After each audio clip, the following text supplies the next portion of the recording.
The rising starlet Lenny Xu was in a car accident and was carried to the hospital by my husband. Her uterus was severely injured, which could likely lead to infertility or death from massive bleeding. She demanded that I perform the surgery for her, or she would rather endure the pain and die. In my past life, although I knew she had an affair with my husband, I still upheld my duty as a doctor and took on the surgery. The surgery was successful. Yet afterward she kept complaining of abdominal pain and slandered me online for being unprofessional. This cost me my job, got me disowned by my family, and ultimately led me to choose suicide by wrist cutting due to depression. Meanwhile, she stepped over my corpse and openly got together with my husband. After being reborn, I looked at the woman before me and pointed to another surgery waiting for me. This operation is equally important. Find someone else to do it. Her surgery carries an extremely high risk factor. Right now, she either transfers to another hospital or stays here waiting to die. Doctor, please save her. She's still so young. She can't lose her uterus. When my husband, Knox Wei, carried the blood-soaked Lenny Xu into the hospital, his expression was frantic.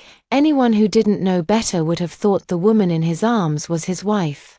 But Knox Wei's wife is me, the protégé of this hospital's most renowned gynecological expert and also a doctor here. My mentor retired last month, and when it comes to gynecological surgeries, I'm currently the top authority here. Knox Wei had come to the hospital to pick me up several times before, so my colleagues all knew him. So when they arrived at the hospital, a colleague who couldn't stand the sight secretly sent this video to my phone right away. The colleague also said, "That woman was holding his hand, calling him husband and begging him to save her. You'd better brace yourself." Even though I had already experienced something like this in my past life, I couldn't help but tear up when I heard my colleague's well-meaning warning. In my past life, when Lenny Xu falsely accused me of tampering with the surgery out of personal grudges, they had also stood up to speak for me. However, with the overwhelming number of online trolls attacking me, those supportive comments ultimately sank without a trace. I quickly expressed my gratitude. "Thank you for your concern." After glancing anxiously toward the emergency department, my colleague urgently said to me, "Oh no, it looks like she'll be transferred to your department. If it's a gynecological surgery, this case might end up in your hands. They're getting on the elevator now. You should avoid them quickly." My colleague was worried that if I suddenly confronted this despicable pair, I might act impulsively and do something extreme, which could jeopardize my promotion. I slightly furrowed my brows as the elevator doors opened, revealing the patient being wheeled out. None other than Lenny Xu, with my extremely anxious husband, Knox Wei, standing beside her.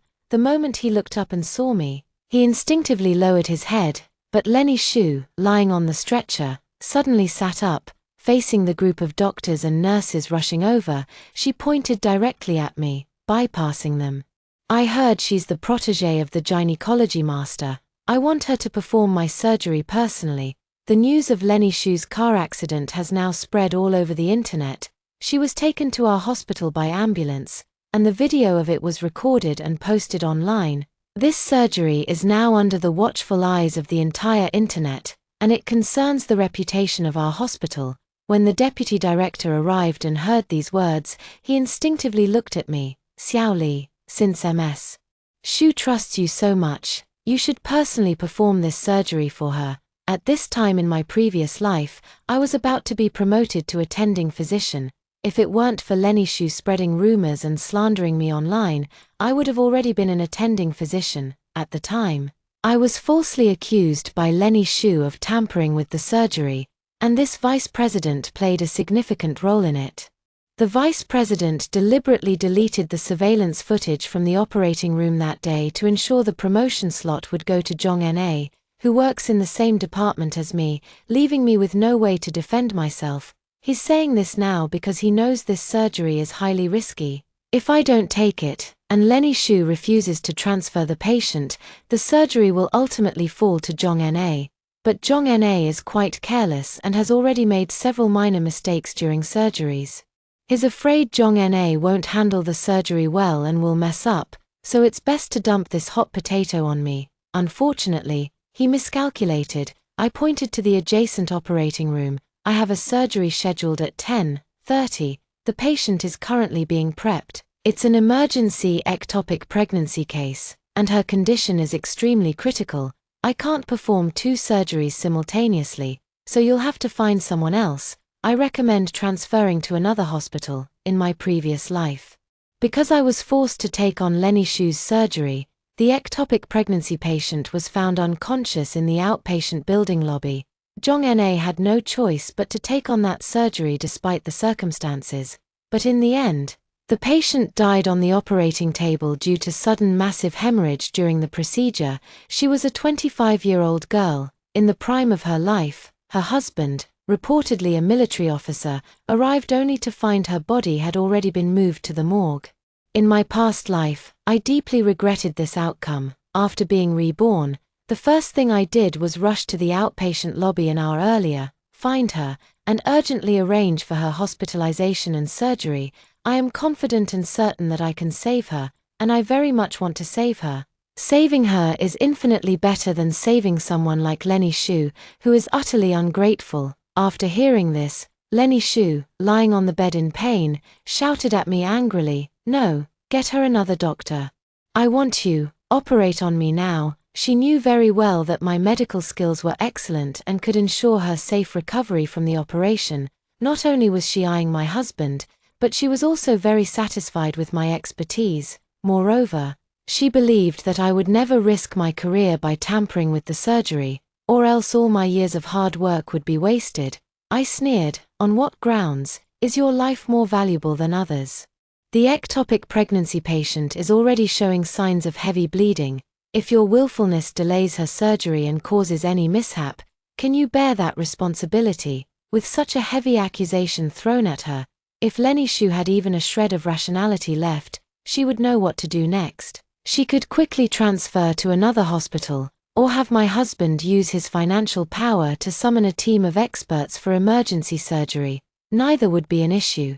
But Lenny Shu, relying on her youth, insisted on locking horns with me. What does her surgery have to do with me? You just don't want to operate on me because your husband likes me. She just blatantly exposed her extramarital affair, drawing gasps from everyone around. This female celebrity really has thick skin, but Lenny Shu didn't care about any of that. All she knew was that this was her chance to take me down, after which she would rightfully become Mrs. Wei. Ignoring the disdainful or astonished looks from those around her, she attacked me again. Shouldn't doctors maintain professional boundaries? My current status is first and foremost that of a patient. You can't refuse me, or you'd be disregarding human life. Is that how disregarding human life is supposed to be used? Trying to guilt-trip me. I almost laughed in frustration at her. I adjusted my mask and turned to leave. I still have preoperative preparations to do. I don't have time to deal with your nonsense here. Transfer to another hospital quickly. There's still time. Seeing that her tactics didn't work on me, Lenny Shu turned pitifully to the anxious Nox Wei beside her.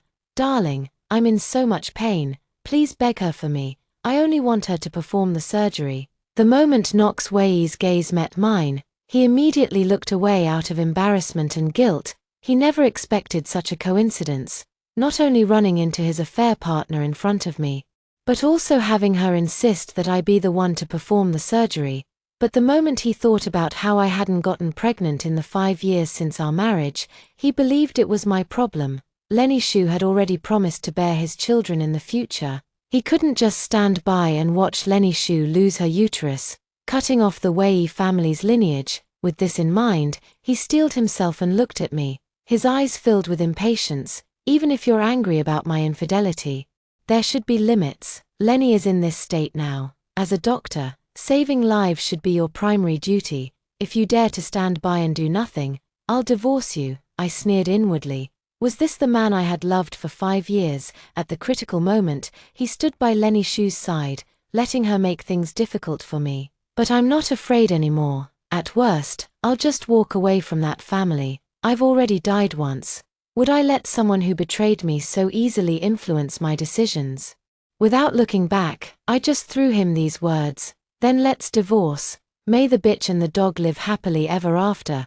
Knox Wei probably never expected that the woman who had been doting on him after marriage would one day argue with him like this. He only felt that his prestigious name as the second young master of the Wei family had been ruthlessly trampled and ground into the dirt. Facing my retreating figure, he knew this was a hospital. He couldn't drag me away for questioning during work hours, so he could only rage helplessly. Fine, let's divorce, don't you dare regret it. I ignored him, already turning to enter the sterilization room and throwing myself into my work. Behind me, the heavy iron door slowly closed, cutting off everything from the outside world. At this moment, nothing else in the universe mattered to me. I was just a doctor. And my mind was solely focused on my patient. How to ensure she safely left the operating table, that was now my most important task. Outside, just a wall away, in the hospital corridor, Lenny Shu was still throwing a tantrum. I don't care, I want her to perform my surgery. If she refuses, I'll die right here in your hospital today. Knox Wei initially tried to reason with her. Lenny has already started another surgery, it'll be hours before she's done, and your condition can't wait. Let me arrange a transfer for you. The public hospital 5 kilometers from here is highly reputable. They'll definitely ensure you leave the operating table safely. If it weren't for the fact that after the car accident, Lenny Shu had insisted the ambulance bring her here for treatment, she should have been taken to the top-tier public hospital closer to the accident scene, not this high-end private hospital. The deputy director was also afraid that Lenny Shu might die in the hospital due to her willful delay, which would escalate the situation once public opinion flared up. He had no choice but to join in persuading her. Indeed, Miss Shu, perhaps you should consider transferring to another hospital. Professor Bai has already retired, and the other gynecology specialist is currently on leave. Aside from Dr. Li, the only surgeon available for your procedure here is Dr. Zhong. But Dr. Zhong is relatively inexperienced. For safety's sake, I also recommend you transfer immediately. But Lenny Shu wouldn't listen. Her mind and eyes were completely fixated on the imminent position of Mrs. Wei. She even asked the deputy director, how much longer until her surgery is over? I'm willing to wait for her. Seeing her so determined, the deputy director arranged for her to undergo a full-body examination in the adjacent inpatient ward while having someone call into the operating room to ask the nursing staff. The answer came quickly. It could be as short as 1 or 2 hours, or as long as 7 or 8 hours. If Lenny Shu listens to reason now, she can still keep her uterus, but she insists on having her own way. I'll wait for her. Help me arrange her next surgery. Help me get the preoperative preparations done first. With a pale face, Lenny Shu, assisted by the nurse, began prepping for surgery by shaving and changing into a hospital gown, while the deputy director and Knox Wei were ushered out of the room. Fearing potential danger, Knox Wei even called his secretary. Get me the most authoritative experts available from nearby hospitals right now, no matter the cost. Hearing this from inside, Lenny Shu immediately began shouting, No, I want Lenny Shu. You're not allowed to call anyone else. Or I'll break up with you. Knox Wei had no choice but to give up. Then, with a pale face, Lenny Shu waited while inhaling oxygen, even finding time to record a video to interact with her fans, until half an hour later, when a large amount of blood suddenly gushed out beneath her. The surgery finally ended 5 hours later. Looking at the wound that had finally stopped bleeding, I handed the hemostat to my assistant, drenched in sweat. The rest is up to you. I stepped back weakly, leaning against the wall to rest, but my legs kept giving way. Standing for too long, combined with extreme tension, had left me completely drained of strength. A nearby nurse quickly asked with concern, Are you okay? I wiped the sweat from my forehead and nodded. Just like in my past life, halfway through the surgery, the patient suddenly experienced massive bleeding. Fortunately, I was well prepared and turned the situation around beautifully, saving the patient's life. Although one fallopian tube had to be removed and the blood loss was significant. With proper rest and recovery, she would still have a chance to conceive in the future. As I stepped out of the operating room, I found myself in the long corridor lined with operating rooms. Even though all the doors were tightly shut, for a brief moment, I thought I heard Lenny Shu's cries of pain. Perhaps a hallucination caused by the immense stress. For a fleeting moment, I even felt as though I had returned to my past life, back to the time right after I had finished operating on Lenny Shu. At that time, I didn't take advantage of her vulnerable state after surgery just because she had an affair with my husband. I only wished for her to recover safely and then stay out of our lives, but she repaid kindness with enmity and destroyed everything I had, all for the sake of a man, in my past life. When I used a scalpel to slit my own artery, my hands were trembling. How utterly desperate I must have been at that moment. The heavy iron gate slowly opened before me, outside. Knox Wei thought it was Lenny Shu being wheeled out. He came to me immediately. "Doctor, how is Lenny doing?" Yet as soon as he looked up and saw the exhaustion in my eyes, he fell silent. I frowned slightly. She didn't choose to transfer hospitals. Instead, she opted for Zhong Na to perform her surgery. I had clearly mentioned to Knox Wei before that Zhong Na was an unskilled doctor who got her position through connections, yet he agreed to let Zhong Na operate on Lenny Shu. It seems he doesn't love Lenny Shu as much as I thought. He's practically playing with her life. Knox Wei clearly understood my implication. With a worried expression, he said, "I didn't want to either, but there was no time left. Her condition is critical. Lenny Shu isn't my patient now. Whether she's in danger or not has nothing to do with me. Exhausted as I am right now, I'm in no mood to discuss the details of a third party with him." I turned and headed towards my office. Right now, I was so hungry that my vision was blurring, and all I wanted was to quickly eat something to replenish my energy. Suddenly remembering something, I quickly turned on my phone's front camera, tapped the record function, and hid it on a nearby bookshelf. Aiming it at myself, I showed my slightly trembling hands to the camera. "Just finished a 5-hour surgery. My hands barely feel like my own anymore." Then, with practiced ease, I pulled out a pack of crackers from the drawer and began wolfing them down, washing them back with gulps of cold water from my cup.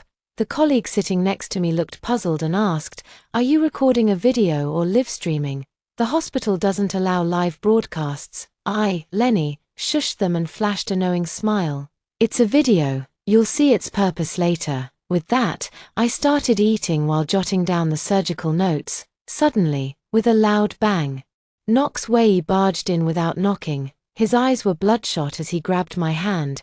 "Lenny is in grave danger right now. The hospital has approved your participation in the surgery. Hurry and save her." I knew Lenny Shu wouldn't let me off so easily. Encountering danger, and they want me to join. Is the vice president trying to make me take the fall for Zhong Na?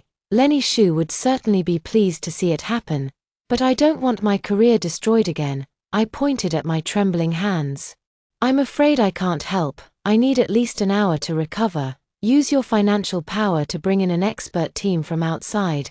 Knox Wei, seeing this, said hoarsely, "The experts I called won't arrive that quickly. She might not make it. If anything happens to her, I won't let you off." I found it amusing and looked up at him coldly. "What does it have to do with me? I'm neither her attending physician nor involved in her treatment process. The car accident happened because she was playing too wildly with you in the car, distracting the driver who then crashed into the roadside greenery. Otherwise, the injury wouldn't have just happened to hit her uterus.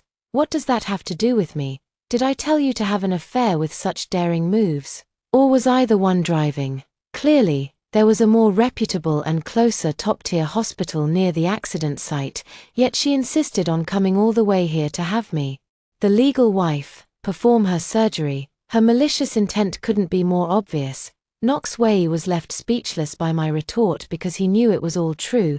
He just didn't expect that I even knew about his affair with Lenny Shu in the car. After a long pause, he guiltily turned his head away. "Honey, you've got it all wrong. I didn't mess around with her in the car, and we're not in the kind of relationship you're thinking of. Let's talk about this when we get home." With that, he hurriedly left my office in a fluster. After witnessing the entire process, my colleague gave me a thumbs up. "You're clairvoyant." I smiled bitterly. Once bitten, twice shy.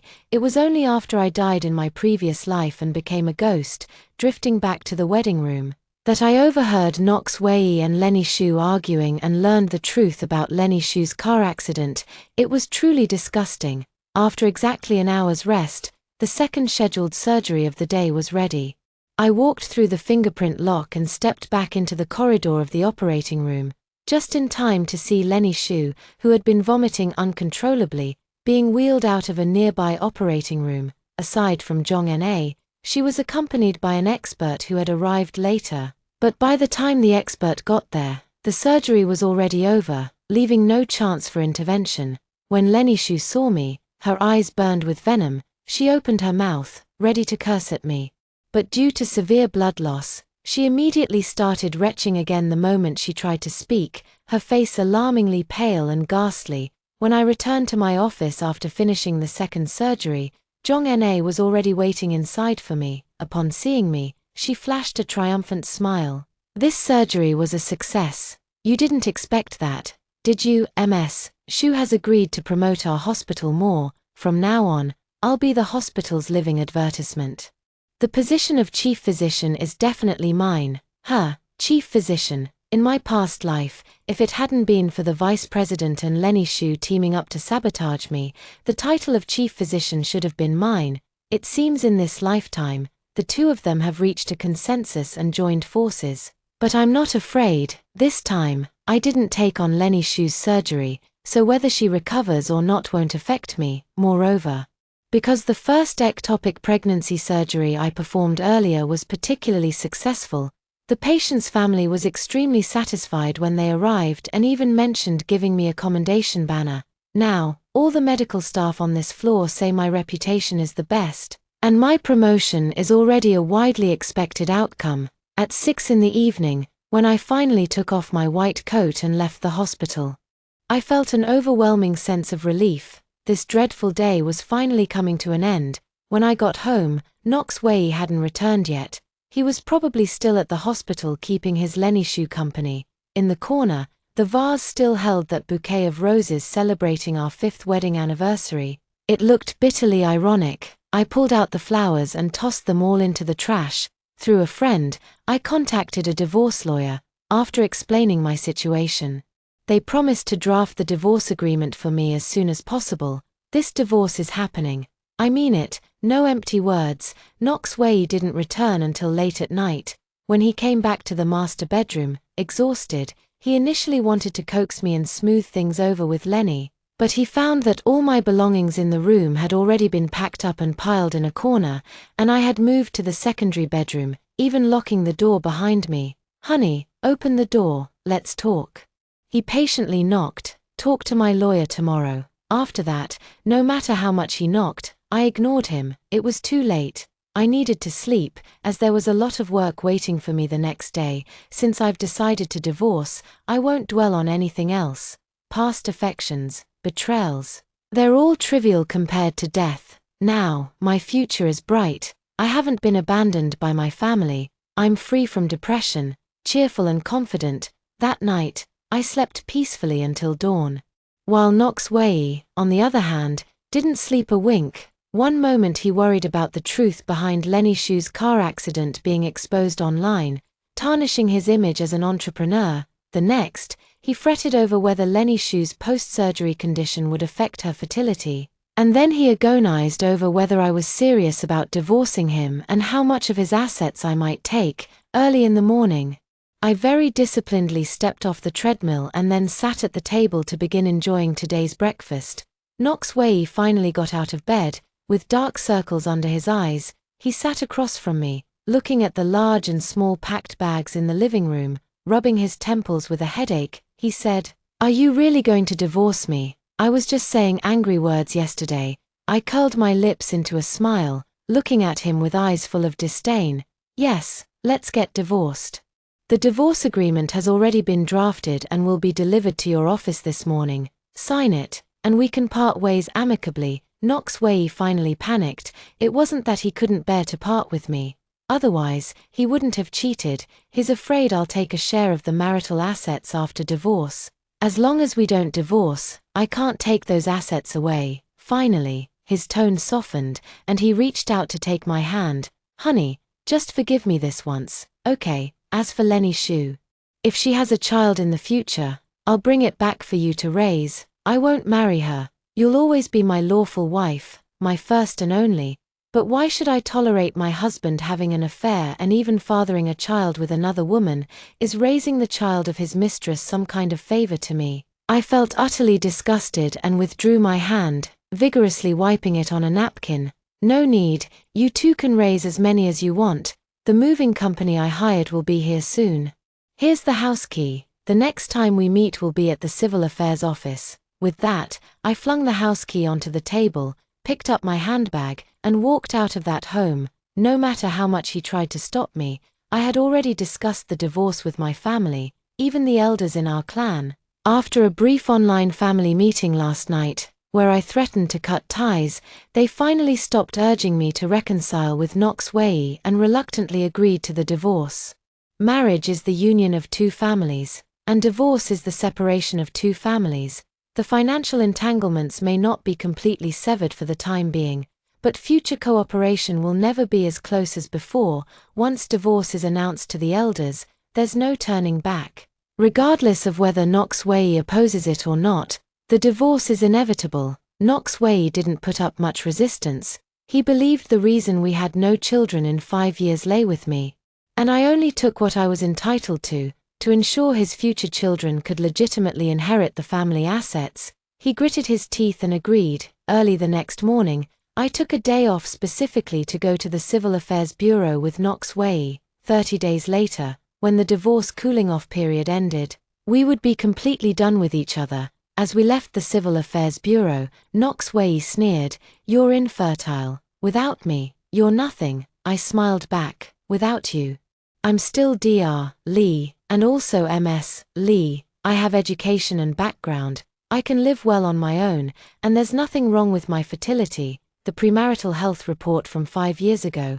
I've seen it. You were too busy to read it back then, so I helped you keep it in the bottom drawer of the safe. Take a look when you have time. Knox Wei panicked. "What do you mean by that? How could I possibly?" I didn't respond, but instead hailed a taxi and left the Civil Affairs office on my own.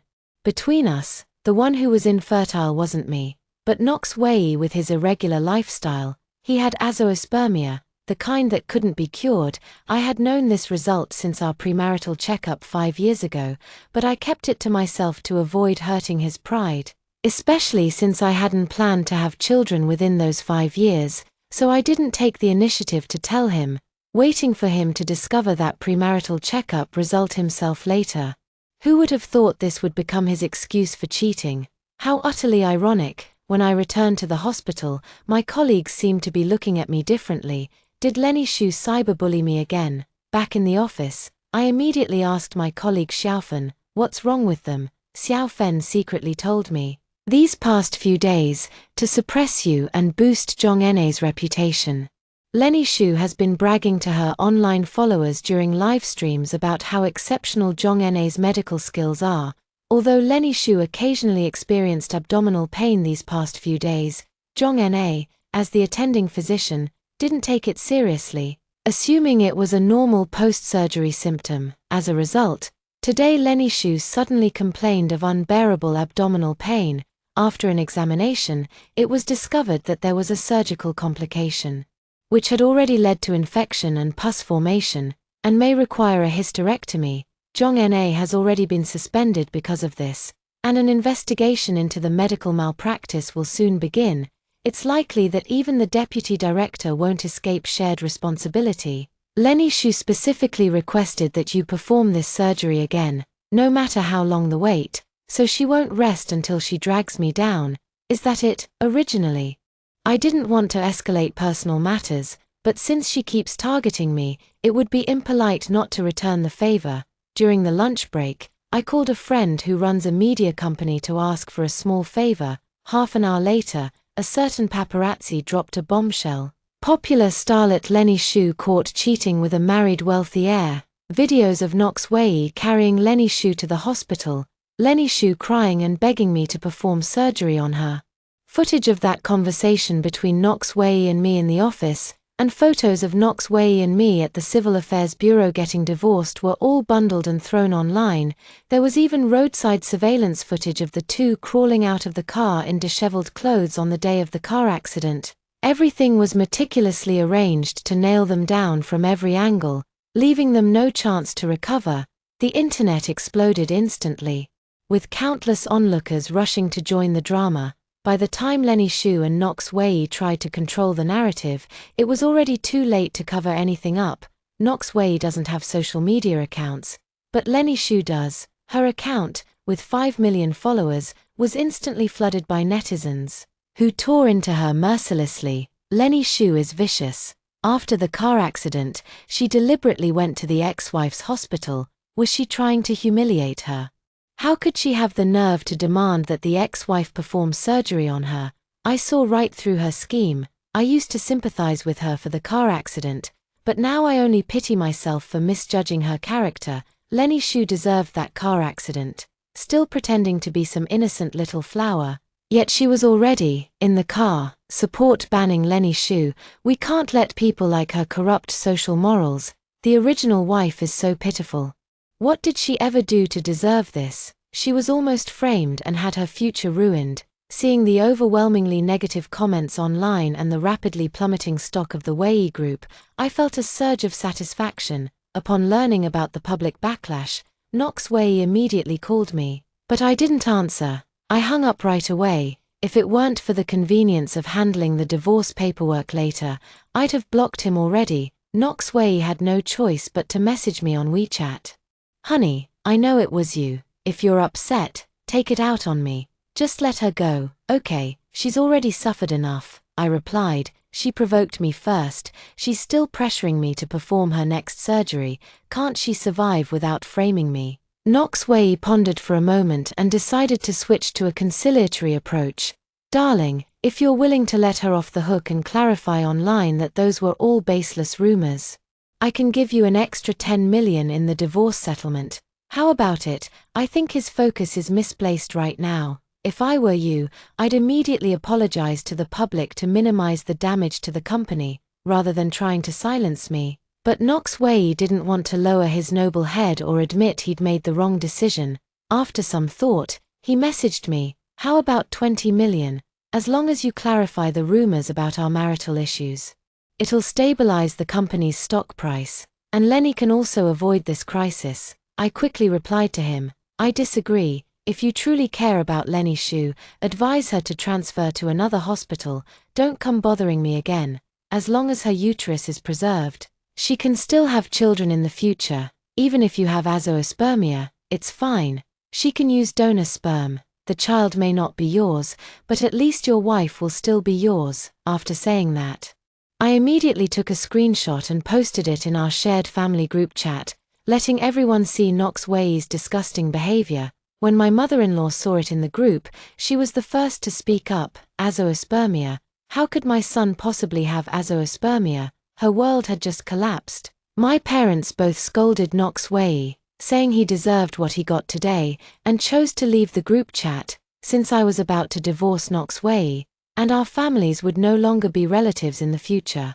Shortly after, several relatives on my side of the family also chose to leave the group chat. Knox Wei's aunts and uncles on his side all jumped in, chattering away to offer their opinions. Some even suggested passing their own grandsons to Knox Wei as heirs, clearly eyeing his family assets. Some suggested introducing women to him for sperm donation, clearly enjoying the drama without caring about the consequences. Others advised him not to divorce, saying, "Just stay with me and make it work. Since you can't have kids anymore, why stir up so much trouble?" All these meddling comments left Knox Wei fuming with rage. The more I watched, the more satisfied I felt. After getting my fill of the spectacle, I chose to leave the group chat, and the world instantly became peaceful. That afternoon, Knox Wei called someone to arrange Lenny Xu's transfer to another hospital. Probably fearing that Lenny Xu might provoke me again and cause more embarrassment, my contact with Knox Wei decreased. But I remained on good terms with his cousin. She later secretly shared a lot of inside information with me. For example, Knox Wei was removed from the successor list by his father due to his azoospermia and the negative impact on the company's stock price. He was reassigned to manage a branch office in a remote city under the group's name, and his family froze his high-limit credit cards, leaving him to survive on a meager fixed salary from then on. After being blacklisted from the entertainment industry, Lenny Shu faced hefty compensations. Once Knox Wei ran out of money, she couldn't even afford the surgery fees. Not long after, due to severe infection, she was forced to undergo a hysterectomy at a small hospital, forever losing the ability to bear children. Logically speaking, two people without reproductive capabilities should have clung to each other for warmth, but instead, Knox Wei despised Lenny Shu for not even having a uterus. Constantly picking fights with her every few days, Lenny Shu couldn't take it anymore and chose to end her debt-ridden life by jumping off a building one night. The day she died happened to be the end of the divorce cooling-off period. Knox Wei didn't show up at the Civil Affairs Bureau, even though I waited for him there all day. I think he hates me. He wanted to use marriage to hold me back. Since his own life was miserable, he didn't want me to have it easy either. He wanted to prevent me from remarrying, but I never planned to remarry in the first place. Now that I've been promoted and become a chief physician with a higher salary, I have both money and looks. Why should I step back into the grave of marriage? Let him drag it out if he wants. I can proceed with divorce through separation. It'll just take 2 more years. That's all. During those 2 years, I went abroad and successfully conceived a child using a donor's sperm, giving birth to a lovely baby girl. After learning I'd had a daughter, Knox Wei, who had been stalling the divorce, finally relented. He realized his persistence could no longer change anything. It would only result in his household registry listing a child with an unknown father. The day we went to the Civil Affairs Bureau to complete the procedures, Knox Wei looked much older. When he received the divorce certificate, he regretted his choice for the first time. I regret it. If I hadn't cheated back then, I sneered, if it were me who died tragically today, and Lenny Shu had one, would you still regret it? You only regret your own failure. I don't need his regret. All I want is for him to live the rest of his life in remorse, seeing no hope in life, and ultimately die in despair. Here is the second article. When the blizzard hit, my husband abandoned me at the bus stop, insisting on turning back to drive his 5 months pregnant subordinate home. I collapsed from the cold, begging him to save me, only to be met with his furious scolding. Have you no compassion? How can you, a healthy person, be jealous of a pregnant woman? But he didn't know, I was pregnant too. Watching the car disappear into the snowy distance, I clutched my belly and let out a desperate, bitter laugh. I don't want the child anymore. I don't want this person anymore either. But when my husband found out I had chosen to have an abortion, he broke down. Holding me by the waist, he cried and begged, "Can we try for another child? We can still have a baby." I slammed the divorce papers in his face and shouted, "Get out!" As the blizzard approached, Nash Song abandoned me at the bus stop, insisting on driving back in my dowry car to send his 5 months pregnant subordinate home. Clutching my phone, a chill spread from my fingertips to my entire body. But the forecast says it's going to be a blizzard. You know there's a blizzard coming. Lacey Jew is pregnant now. What if something happens to her? You're a grown adult. Can't you even take care of yourself? He slammed the car door shut, his tone dripping with impatience and disgust. I clung to the car handle, not daring to let go, but I've been feeling unwell all day. Since morning, I've been dizzy and weak, even vomiting constantly. I had considered going to the hospital for a checkup, but thinking about saving money with Nash Song for our future baby, I decided against it. Little did I know he would choose this moment to abandon me at the bus stop. If you're unwell, go straight to the hospital. I'm not a doctor. What good would it do to come to me? He paused, then added, "You're a perfectly healthy person. Why are you jealous of a pregnant woman?" I took a deep breath, struggling to hold back the tears that were about to overflow. Nash Song, I'm asking you one last time. Are you really going to pick her up and leave me behind? Ridiculous. Nash Song didn't even glance at me, starting the engine and driving off without another word. The car sped away, kicking up dust as snowflakes began to drift from the sky. I could no longer hold back my tears. They burst forth uncontrollably. The wind and snow grew increasingly fierce, and I tightened my thin coat. Shivering under the bus stop sign, I forced myself onto the last bus, which was packed with people. The air inside was stale, filled with all sorts of odors. I gripped the handrail tightly, feeling a wave of nausea churning in my stomach. Suddenly, the bus braked sharply, and I was thrown forward, falling heavily to the ground. The crowd around me gasped in shock, but I couldn't feel any pain, only a heart-wrenching, excruciating agony in my abdomen. I felt myself slowly losing consciousness, the sounds around me growing fainter and fainter, until all that remained was a faint buzzing in my ears. When I woke up again, I was already lying on a hospital bed. The pungent smell of disinfectant filled the air, and the white walls felt cold and unfamiliar. A nurse walked over and said indifferently, "You're pregnant, but the baby might not survive. Trying to keep it could endanger the mother. Do you still want it? Pregnant? A baby?" My mind went blank. I'm actually pregnant. But is there still a need for this child? I thought numbly as the doctor asked my family to pick me up.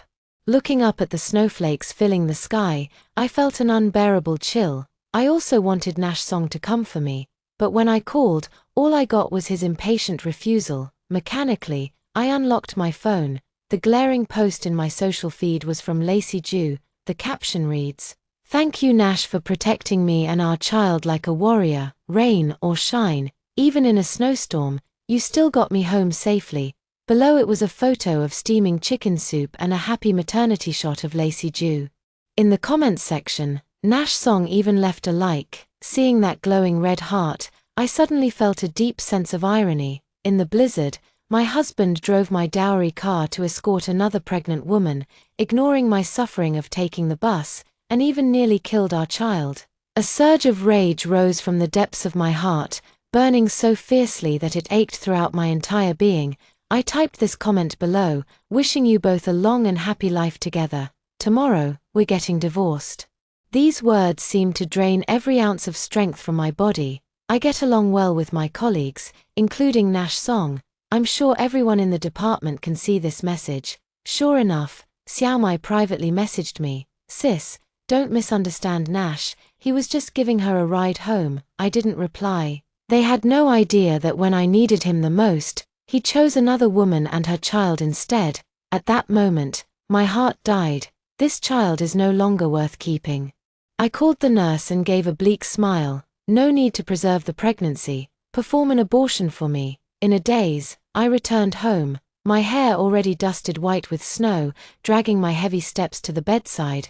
I pulled the thick down comforter over myself, wrapping tightly into a ball, trying to absorb some warmth. Suddenly, with a loud bang, the door was violently kicked open, and Nash Song stood furiously at the entrance, his disheveled tie and dark expression betraying his overwhelming anger. "What did you mean by that comment? You deliberately embarrassed me in front of my subordinates." He tugged at his tie, his tone dripping with impatience.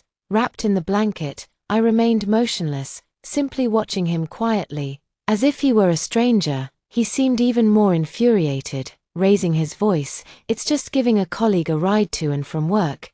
Do you have to make such a big deal out of it? Everyone in the company knows Lacey Jew is pregnant. Special circumstances call for special care. Can't you be a little more understanding? Is it really worth arguing with me over something so trivial?" Every word he spoke was like a sharp knife, stabbing straight into my heart. For 3 years of marriage, he had always been gentle and considerate, indulging my every whim, but now, he was accusing me of being petty and narrow-minded, all for another woman. A chill shot up from my feet straight to my heart. I clenched my fists so tightly that my nails nearly dug into my palms. I took a deep breath, struggling to suppress the turmoil inside me, and said, "Narrow-minded, Nash Song, it's snowing today. I just asked you to give me a ride home on your way. Was that so hard? I'm your wife. How many times do I have to tell you?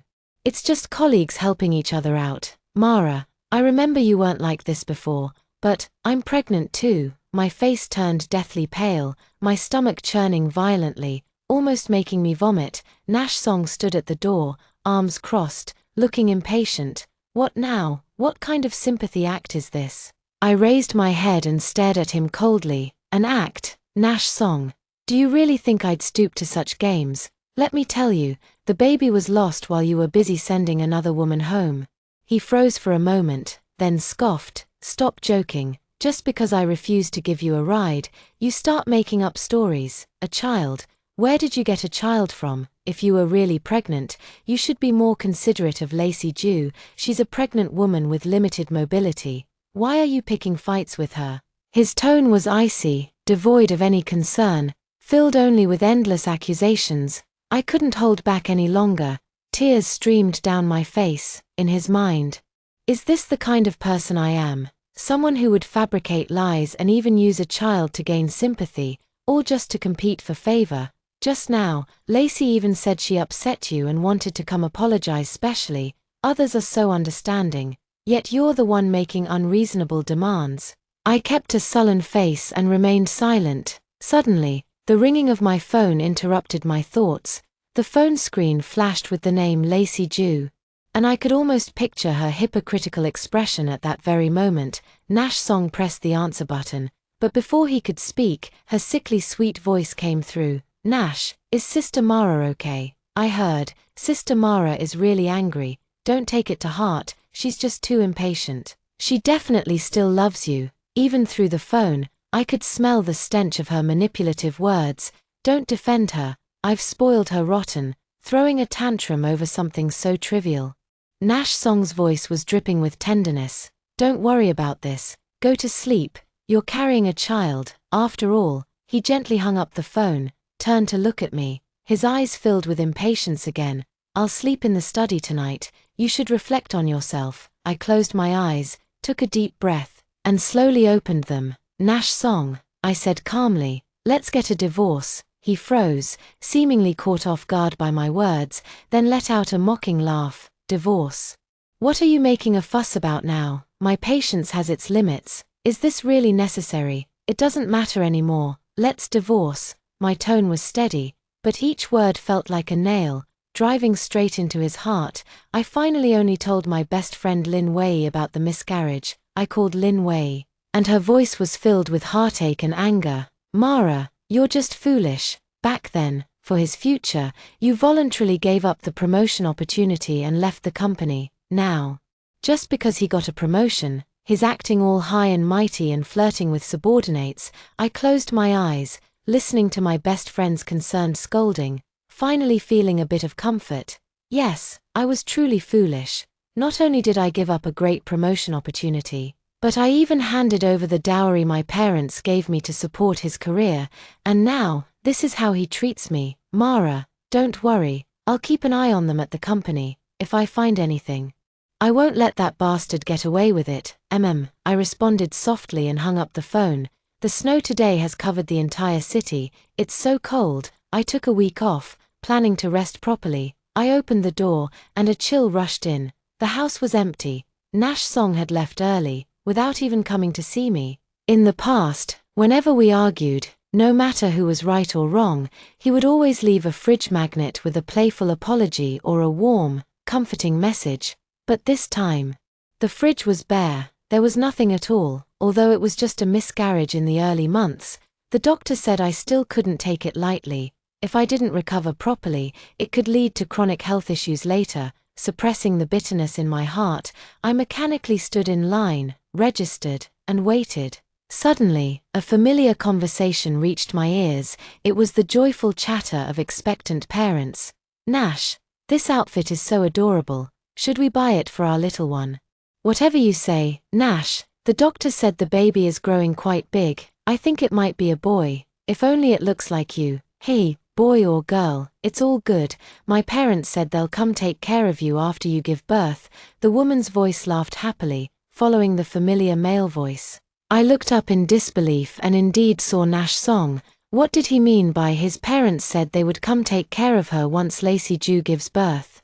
Could it be that the child in Lacey Jew's belly is actually Nash Song's? I felt as if struck by lightning. While Nash Song gently held that woman in his arms, his face full of adoration, he also saw me, the smile on his face instantly freezing, a flicker of panic flashing in his eyes. "What are you doing here? Are you really pregnant?" he asked stiffly. I clenched the test report tightly in my hand, my nails digging deep into my flesh, but the pain was nothing compared to the agony in my heart.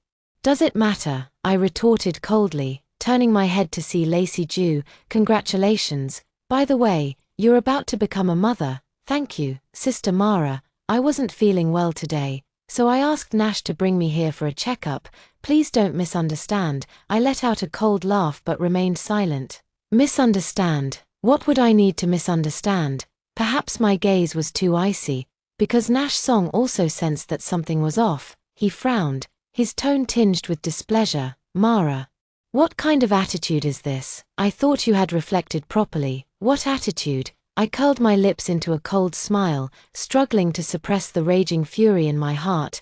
Nash Song. Do you take me for a fool? You drove her home, and now you're accompanying her to a prenatal checkup. Do you think I'm blind? Lacey Jew seemed frightened by me, shrinking back and hiding behind Nash Song as she said weakly, Nash, Mara is so fierce, she might scare the baby. Don't be afraid, Lacey.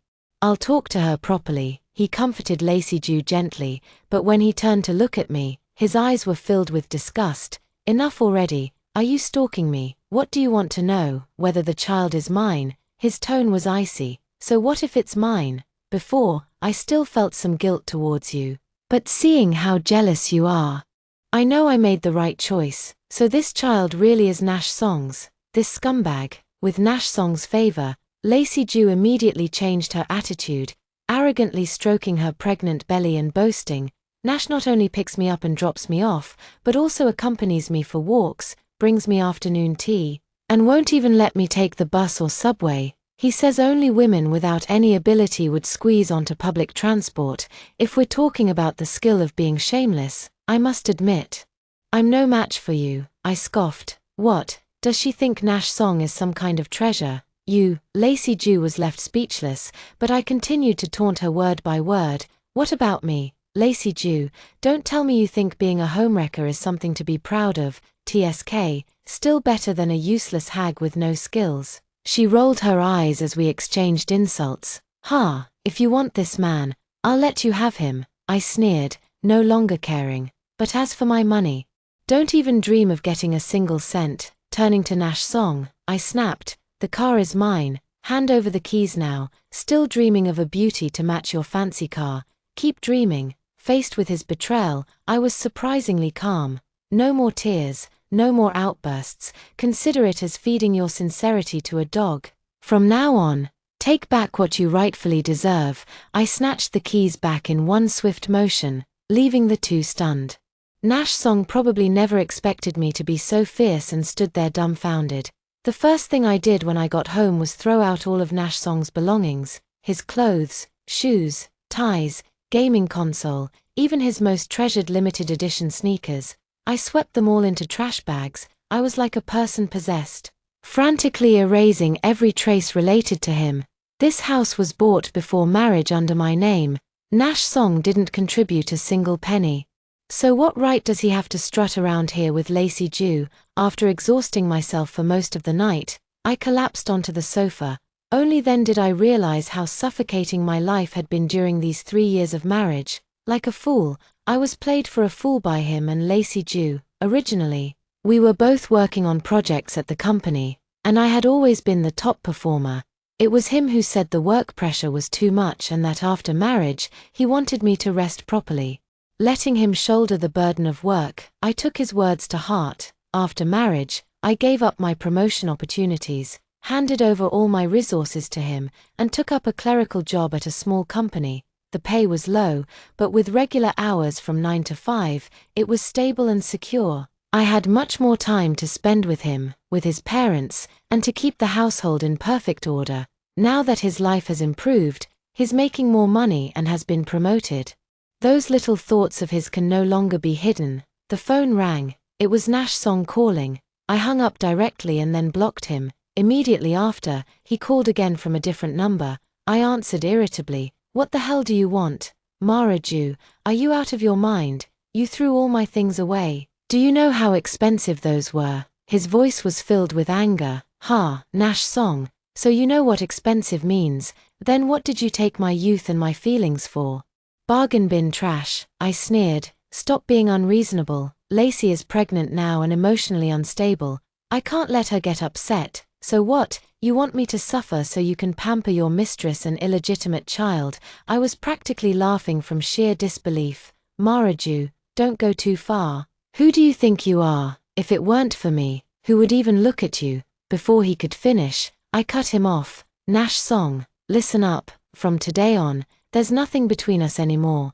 Go be with whoever you want, just don't bother me again. And this house is mine. It has nothing to do with you. Don't come back." With that, I hung up the phone fiercely and blocked him too, turning off my phone. The world was finally quiet. I stood up and walked to the floor-to-ceiling window. Gazing at the brightly lit city outside, now completely blanketed in snow, I took a deep breath. Divorce. Perhaps it was the most correct decision I had made in the past 3 years. Early the next morning, I went to the law firm to consult about the divorce proceedings. The lawyer said that both the car and the house were purchased before marriage, considered premarital assets, and would remain mine after the divorce. The other parts just need to be discussed with my husband. What's there to discuss? Everything belongs to me. He leaves with nothing. I grabbed my phone and scrolled to Lin Wei's number. My best friend is the intelligence hub at the company. If she wants to know something, there's nothing she can't find out. Vivi, I'm at the hospital. I ran into Nash Song and Lacey Jew, and they confronted me. What a pair of scumbags. Just wait. I'm going to chop him up. Vivi, don't act rashly. I need you to do me a favor. I paused, then continued. Gather all the dirt on them at the company. I have a tough battle ahead. I'll make sure they're utterly disgraced. I sneered coldly, a flash of ruthlessness passing through my eyes. Lin Wei worked quickly. And it didn't take long before she sent over the photos and videos. Suppressing my disgust, I reviewed all the evidence. Did they think they could do whatever they wanted just because it wasn't happening right under my nose? Turns out, the affair between Nash Song and Lacey Jew had long been an open secret in the company. Hugging and flirting are child's play. What's worse is they even carry on in the company break room, meeting rooms, and even the office. They often take advantage of business trips to go off together. The whole department knows, but because of their positions, everyone keeps it from me. These two are utterly shameless. Lin Wei's tone dripped with scorn. I always said Nash Song isn't that capable. Many of the projects he used for his promotion were actually ones you worked on before. He just took credit for your achievements and claimed them as his own. My hand gripping the wine glass suddenly tightened, nails digging deep into my palm. And that bitch Lacey Jew, relying on Nash Song's favor, acts like she owns the company. Anyone who crosses her ends up getting sidelined by Nash Song. So many people have been pushed out because of her. Listening to Lin Wei's revelations, I felt like a complete fool. All my hard work had ultimately become stepping stones for their climb up the ladder. I sneered. Truly, one who sows the wind shall reap the whirlwind, since they have no sense of shame. Don't blame me for being ruthless. I compiled all the evidence into a PowerPoint and had Lin Wei send it to the company's main group chat, stirring up a storm with a single stone. The group chat exploded instantly. And it wasn't long before Nash Song and Lacey Jew were called in for a talk. Lin Wei also called, her voice brimming with excitement. Mara, your PPT is amazing. The whole company is talking about it now. Nash Song and Lacey Jew's reputations are completely ruined. I bet they'll be packing their bags and leaving tomorrow. As expected, Nash Song and Lacey Jew were fired by the company. But this wasn't enough, far from enough. I opened my computer and drafted a new email. In the recipient field, I entered the email addresses of all the clients who had worked with Nash Song, as well as those of senior executives in the industry. In the attachment are those disgusting videos and photos that Lin Wei sent me. In no time, Nash Song's scandal was everywhere, becoming a disgrace in the industry. I guess no other company in the field would be willing to hire him now, would they? Lin Wei called me with the good news. Mara, the entire industry has issued a ban. They absolutely refuse to take in these two scumbags. Moreover, Nash Song has nowhere to go now and can only hole up in Lacey Jew's rented apartment. These days, Lacey Jew is like an angry old hen, constantly fuming over this useless man. I also find it somewhat amusing. Didn't Lacey Jew think Nash Song was some kind of treasure? Now that she's got him, why isn't she cherishing him anymore? After being fired, Nash Song barged into my house like a mad dog, shamelessly refusing to divorce. Why should we divorce? This house is half mine, he shouted, eyes bloodshot, reeking of alcohol, spittle flying onto my face. I wiped my face in disgust and sneered. Nash Song, you were caught red-handed cheating during our marriage, and you still have the nerve to ask for the house. Keep dreaming. Hearing this, he became even more aggressive, spewing vulgar insults. You bitch. You made Lacey Jew threaten to abort the baby. If anything happens to my child, I'll make you pay. I couldn't be bothered to engage with him and simply locked the door behind me. The next morning, as I left for work, I found the door vandalized with bright red paint. Scrawled with words like barren hen and husband killer, the pungent smell of the paint made me nauseous. No need to think, it must be the doing of that Nash Song and his family. Sure enough, Nash Song's parents stood like two guardian deities blocking my doorstep. I quickly tightened my coat, yet still felt a bone-chilling cold. You're such a cruel woman. On such a cold day, you actually made my son homeless. His mother was the first to attack. Of course your son is sleeping in his cozy nest.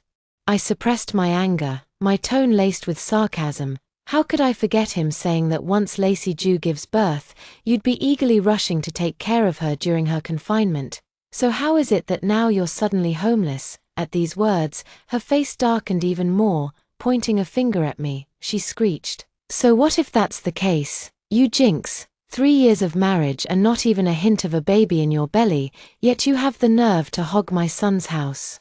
Our Song family lineage must not end. The child in Xiaoju's belly is a boy, precious beyond measure. A woman like you deserves to be drowned in a pig cage." Flecks of spit flew from her mouth as her shrill voice rose. Disgusted, I took a step back. His father chimed in as well. "Exactly. How did your parents raise you? You have no manners at all. My son has been so good to you, providing you with good food and drink, and this is how you treat him. Do you even have a conscience? Hurry up and transfer the property to my son. Consider it some compensation for our old Song family." Looking at their ugly faces, I felt a wave of nausea churn in my stomach. It was utterly revolting. This wasn't about seeking an explanation. It was outright extortion. I pulled out my phone and called the police directly. "Hello, 110. There are people here maliciously vandalizing my walls, blocking my door, and threatening me." The police arrived quickly and took the elderly Song couple away.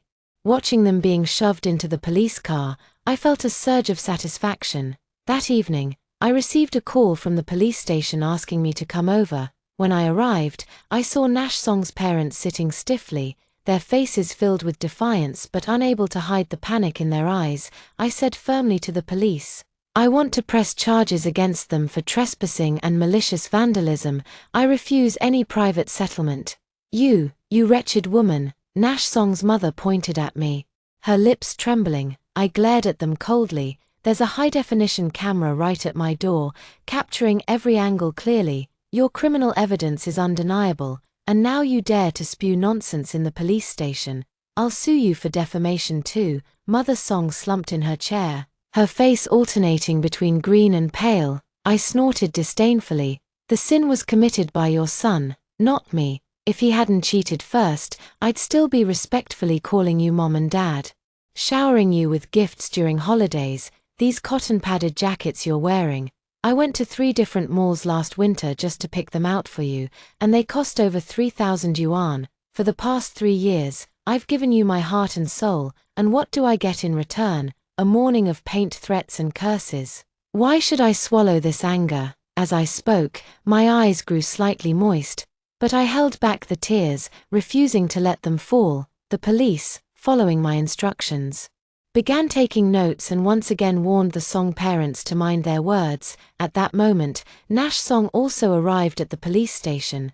The moment he entered, he fell to his knees with a thud before me, his face twisted in sorrow as he pleaded, "Mara, I'm begging you, please let my parents go. I know I was wrong. I want a divorce. I'll do it right now. I'll agree to whatever terms you say. I won't make a scene anymore." As he spoke, he began slapping himself hard across the face, each blow louder than the last, as if trying to express his remorse through this physical punishment. Watching him in this state, I felt not a single ripple of emotion, only endless disgust. To ensure a smooth divorce process, I ultimately chose to forgive his parents. I quickly called my lawyer to draft the divorce agreement immediately and had Nash Song sign it. After dealing with all this mess, I was completely exhausted. both physically and mentally. I threw myself onto the sofa, picked up my phone, and scrolled through the photos of Nash Song and me from before. The sweet memories from the past now seemed so ironic and ridiculous. How could I have been so blind to fall in love with such a scumbag? I deleted all the photos and videos related to him, completely erasing him from my life. The moment I held the divorce certificate in my hand, I felt all the strength drain from my body. 3 years of marriage shattered in an instant. To say I felt nothing would be a lie. But I knew all too well that a long agony is worse than a short one. Dragging it out would only bring more pain. In a way, I even felt relieved. Thankfully, that child chose not to come into this world. That night, Lin Wei and I drank ourselves into oblivion. She patted me on the shoulder while slurring her words. Men, they're all the same. Don't take them too seriously. ***. Sis will have your back from now on. I laughed and pushed her away. But a warm feeling surged in my heart. When I called my parents back home to talk about the divorce, I expected them to scold me. But instead, they overwhelmingly supported me. Mara, we never thought that guy was right for you, but you were so head over heels that we couldn't stop you. Dad, Mom, I was wrong. I shouldn't have been so willful. Hearing my parents' voices, my nose tingled, and I couldn't hold back my tears. It's okay, sweetheart, it's good that you left. Live well from now on. And we'll always support you. With the support of my parents and close friends, I felt as if I had divine assistance. I went home and had a prosperous new year, fully recharging my energy.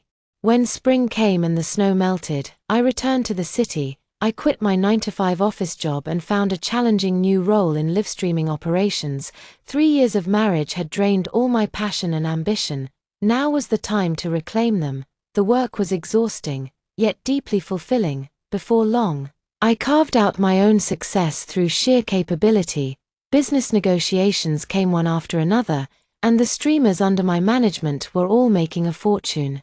With work temporarily settled, I finally had a chance to catch my breath. I arranged to meet Lin Wei, and we found a quiet cafe, ordered 2 cappuccinos, and started catching up. How have you been lately? Is work going well? Lin Wei asked with concern. Not bad, quite fulfilling, I replied with a smile. Taking a sip of my coffee, that's good. Lin Wei also smiled, then leaned in mysteriously and lowered her voice to ask, that bastard, do you want to know how he's doing now?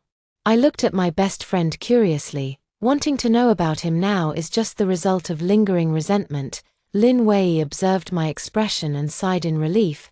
Let me tell you, that guy is having a really rough time now. He couldn't make it in the city, lost all his reputation, and had to slink back to his hometown to live off his parents. Lin Wei vividly described. Guess what? Lacey Ju actually followed him back. Lacey Ju, is she out of her mind? Exactly.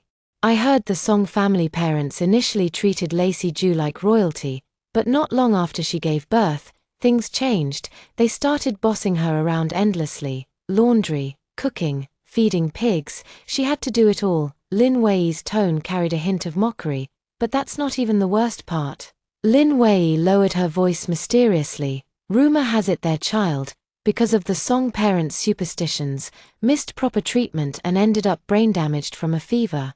I nearly spat out my coffee, feeling a pang of pity, and asked, how could this happen? What kind of superstition? Just the same old rural nonsense.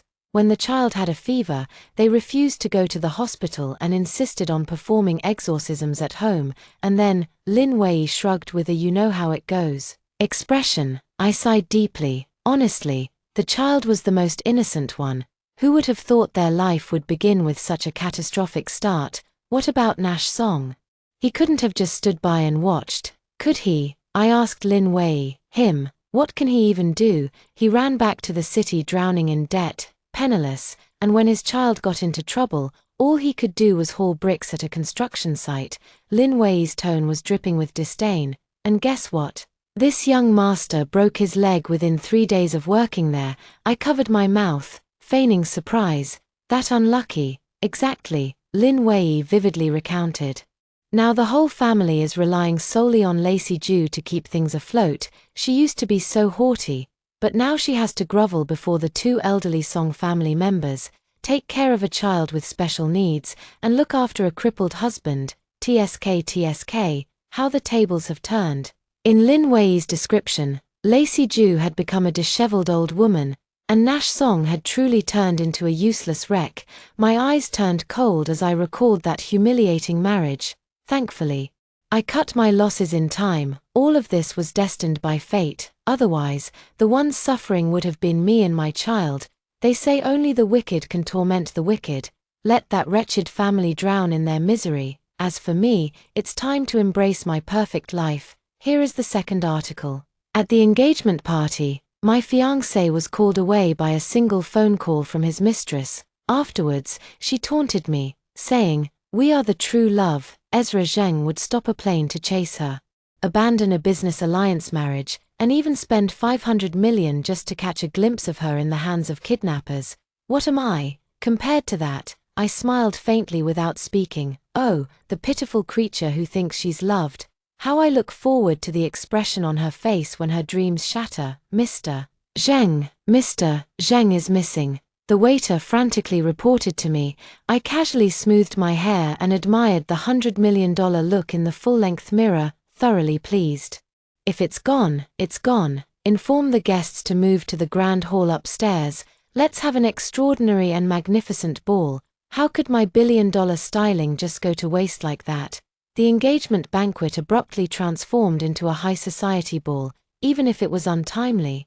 Who among the present would dare to speak out of turn in front of me? With a graceful smile, I personally hosted the ball, observing the confusion on everyone's faces but offering no further explanation.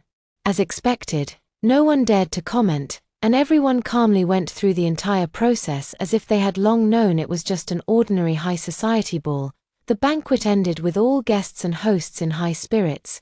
Since Ezra Zheng dared to disappear during the engagement party, it was only natural for me to demand an explanation.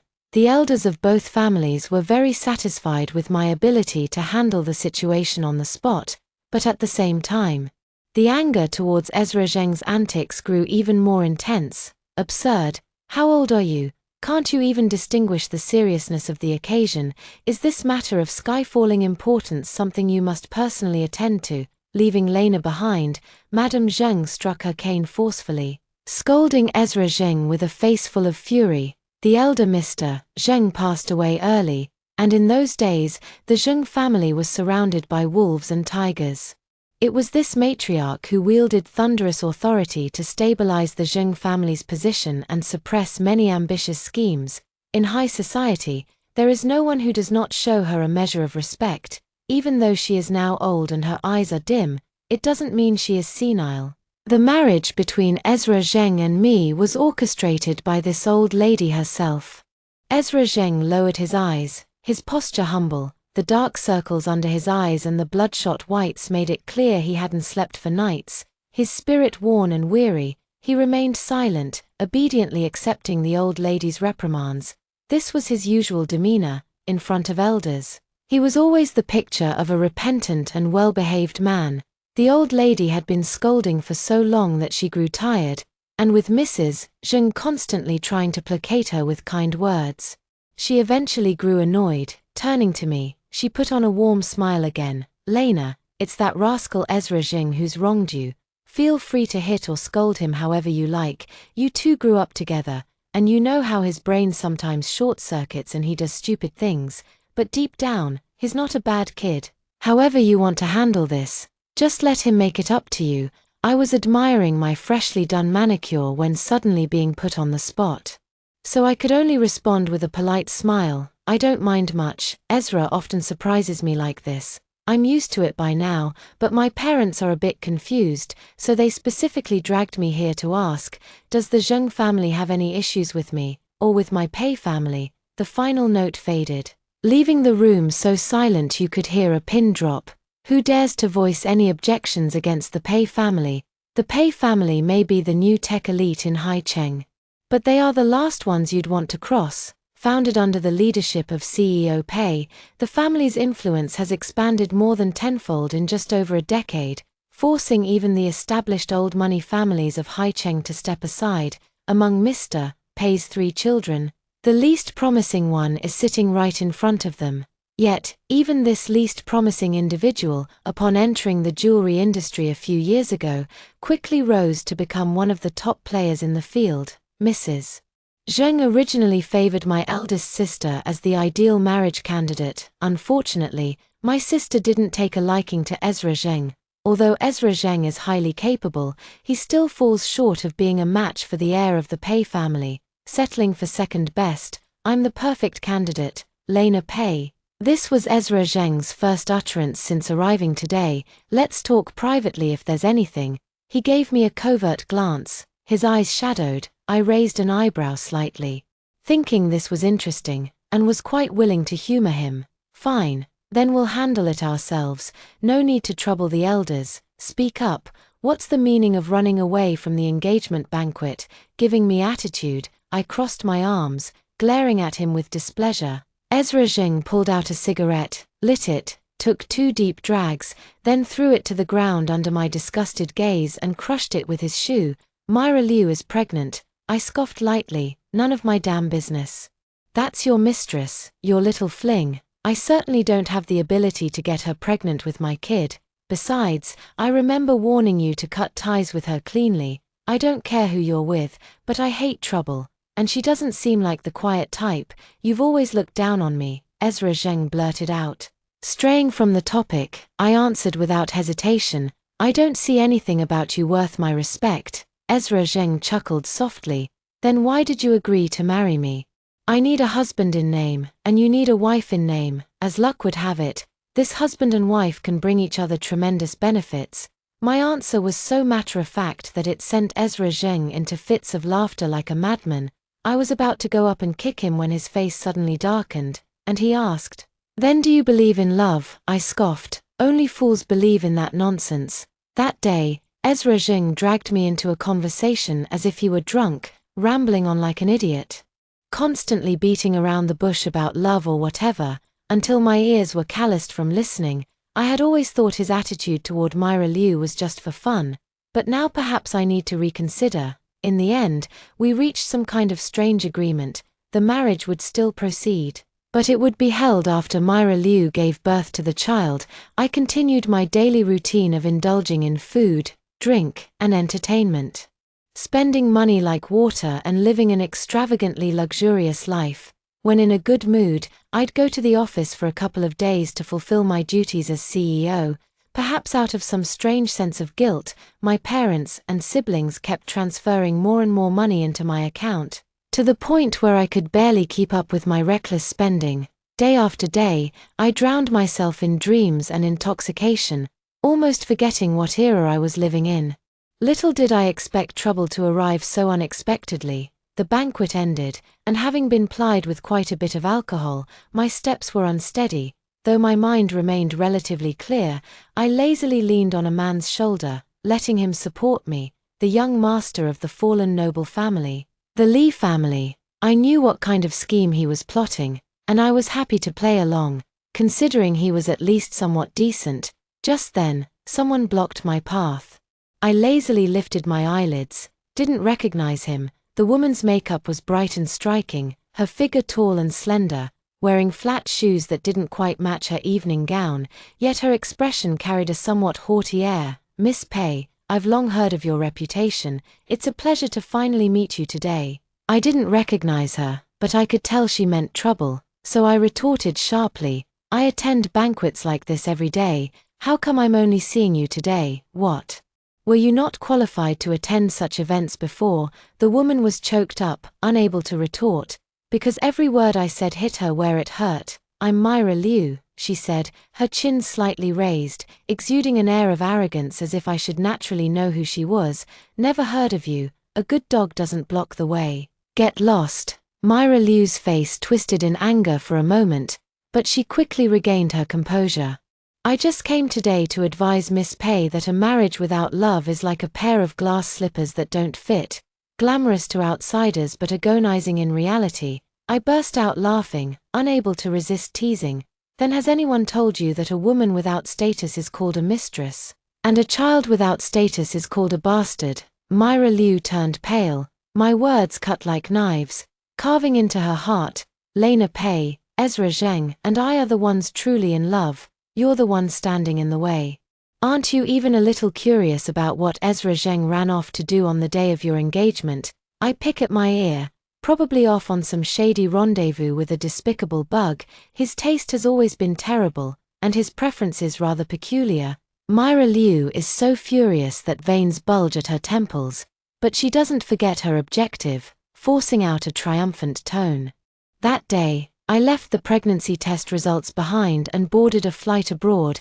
Ezra intercepted the plane and came personally to beg me to stay. Suddenly, it all makes sense to me. I was wondering why Ezra Zheng suddenly borrowed money from me for no reason. Turns out he couldn't cover the hush money and compensation after stopping the plane.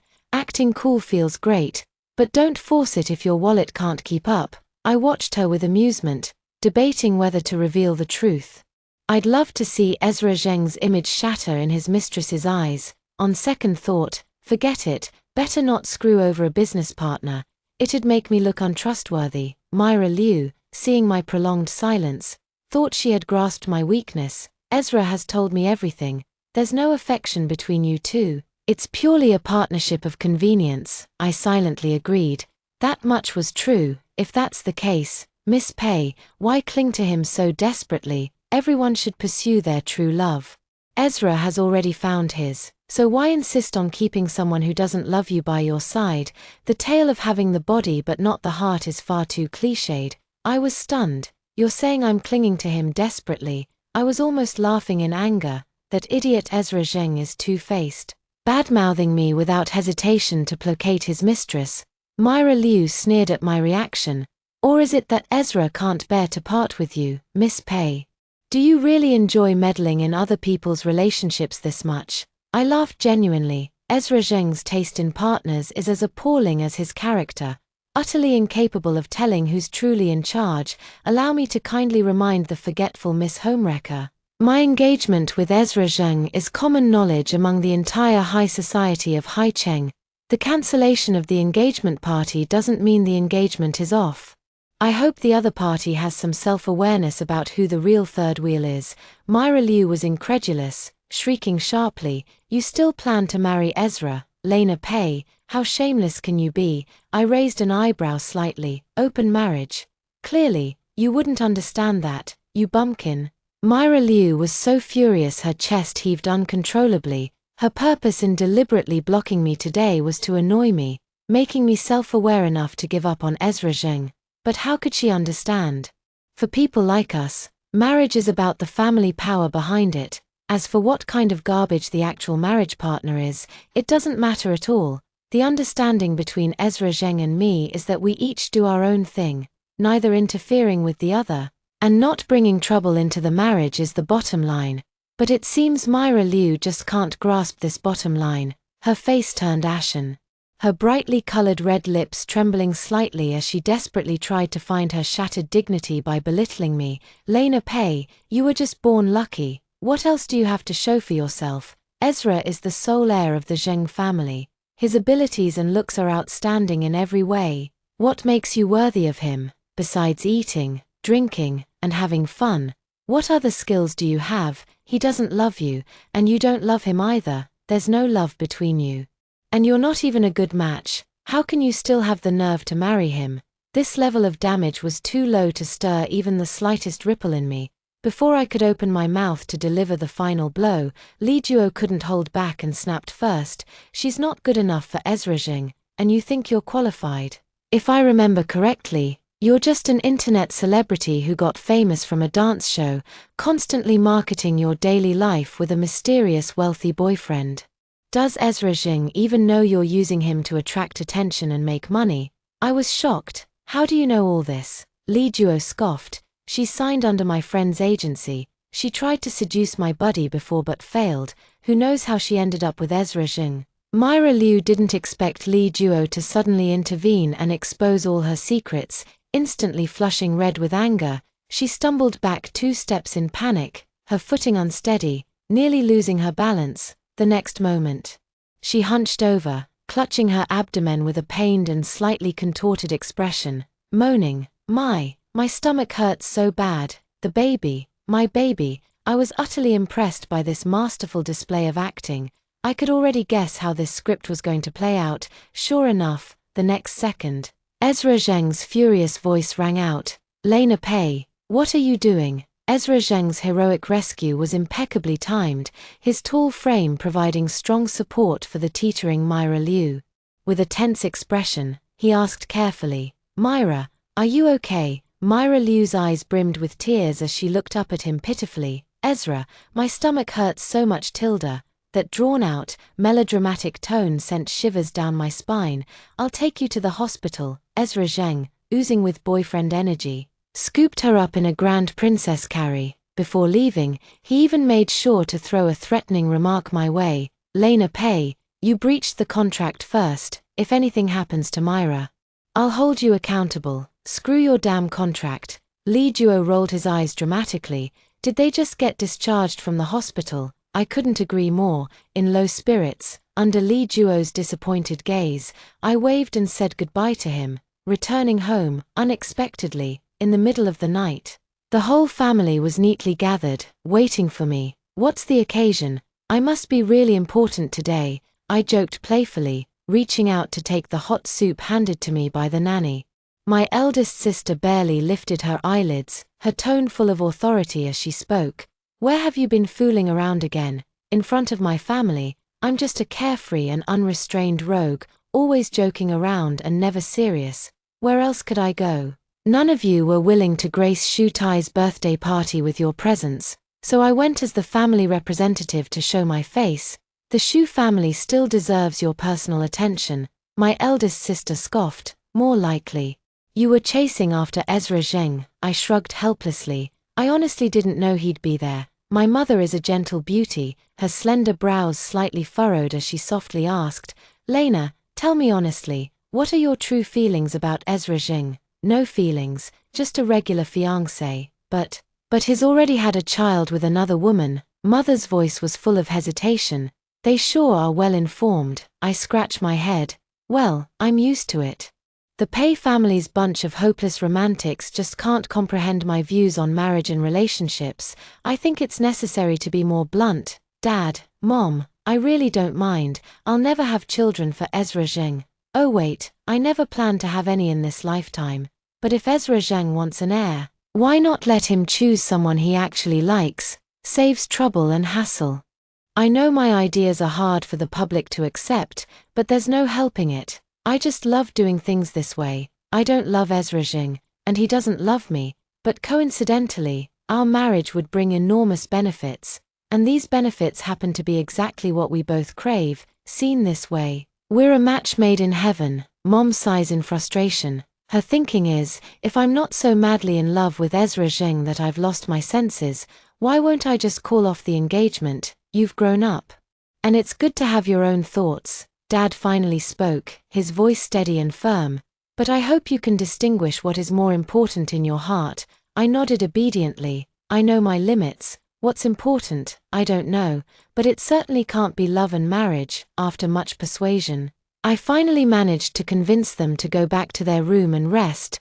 I drank the hangover soup and sat in the living room for a while, after going through the pile of unread messages. I finally decided to go back to my room to sleep. I walked quietly down the hallway, heading toward the room at the far end of the third floor. Unexpectedly, as I passed by one of the rooms, I heard a faint creaking sound. I turned my head and saw my eldest sister standing there in a bathrobe, staring at me with an inscrutable gaze. I blinked my eyes and obediently called out, "Sis, aren't you going to sleep yet?" Elder sister silently stared at me for a long time, staring so intently that my scalp tingled. My mind raced through all the foolish things I'd done in the past month like a storm. Nothing too outrageous, though. Where had I offended this great demon lord again? I was puzzled but didn't dare speak up, fearless against all else since childhood. I always turned into a coward whenever facing elder sister, Lena Pei. The elder sister's voice was slightly hoarse, her tone very solemn. I immediately straightened up, standing tall. "Go ahead," I said. "I don't believe I'm so useless that my younger sister needs to enter a political marriage to uphold the Pei family. I don't need any of you to make sacrifices for me or for the Pei family. That would only prove my incompetence. I let out a sigh of relief. What a trivial matter, I said cheerfully. To me, this isn't a sacrifice. I know you can't understand. But in my eyes, marriage itself is an exchangeable value. I'm trading something I consider worthless for an immeasurable future. That has nothing to do with sacrifice. My eldest sister frowned deeply. Do you really not love Ezra Jing? I tilted my head and smirked mischievously. Rather than loving him, I'd say I love the identity of the Jing heir. My fiancé is called the Jing heir, and in the future, my husband should be the one who holds power in the Jing family. Why? The eldest sister gradually calmed down, but she was still puzzled. I met her gaze without flinching. Sis, my marriage, just like your freedom, is only worthy of being a stepping stone to success. The eldest sister and I locked eyes for a long time before she finally sighed in defeat. Between sisters, I don't want to say thank you. She patted my shoulder. Wishing you success. I curled the corner of my lips. Wish me success. My career must also flourish. Marrying into the Jung family will help the Pei family take a big leap forward. Which was originally my goal. Compared to this, everything else seems insignificant. But it seems that some people can't stand to see me succeed easily. I gazed coldly at the trending search term marked with the word hot, Huachi's 3 heiresses' private lives, multiple men and 1 woman. I let out a cold laugh and clicked in, only to find a collection of speculative photos. The so-called multiple men and 1 woman were merely photos of me entering and exiting various high-end venues with different toys, including Lee Duo from that day. The camera angles are all deliberately suggestive, making it look like either passionate kissing or flirting, and the phrase, multiple men with 1 woman is clearly ambiguous. My expression turned cold as I scrolled through the comments section. Money sure is great. Men are like clothes, changed at will. Am I here to see this multiple men with 1 woman? Don't the insiders know what we want to see? Give us something more explosive or we'll demand this trend be taken down. The chairman of Huachi had always built up the image of a devoted husband, and the young CEO Pei also marketed himself as the strict husband in charge. Who would have thought the family's black sheep would turn out to be here, laughing so hard?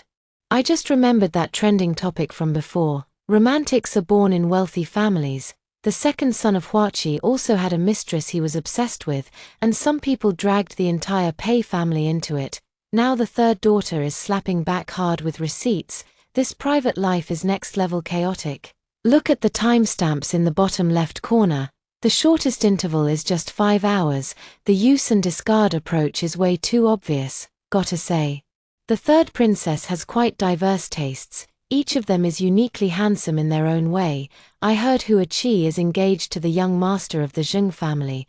Does this count as blatant cheating? Upstairs, spill the tea. What engagement? Which Jing family's young master? Tell us now. I pressed my fingers against my forehead and rubbed hard. Though it was just ordinary gossip, the public sentiment wasn't favorable. I quickly called my elder sister to discuss removing the trending topic, ensuring Hua Qi's stock market performance and reputation wouldn't be affected by this matter. The phone had barely been hung up when a new message popped in through the top window.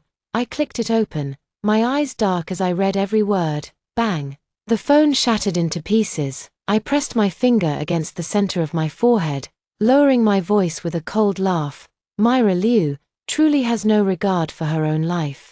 And as for those backing her, I refuse to believe that without someone fanning the flames, a minor internet celebrity like her could have the audacity to push me onto the trending list. None of these people will escape unscathed. Crash, glass shattered, thick liquor spreading across the floor. I looked down coldly at Ezra Jing. Have I been too lenient with you lately, daring to scheme against me? Ezra Zheng's face was haggard.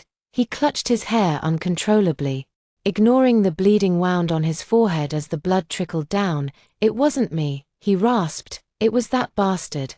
My father acknowledged him and brought him home. Oh, I sneered. Ezra Zheng, have you really become so useless that you can't even deal with a bastard now? I had never met the Zheng family's bastard before. But Ezra Zheng and I were engaged. It was clear the bastard was targeting Ezra, and I was just collateral damage. Ezra Zheng remained silent.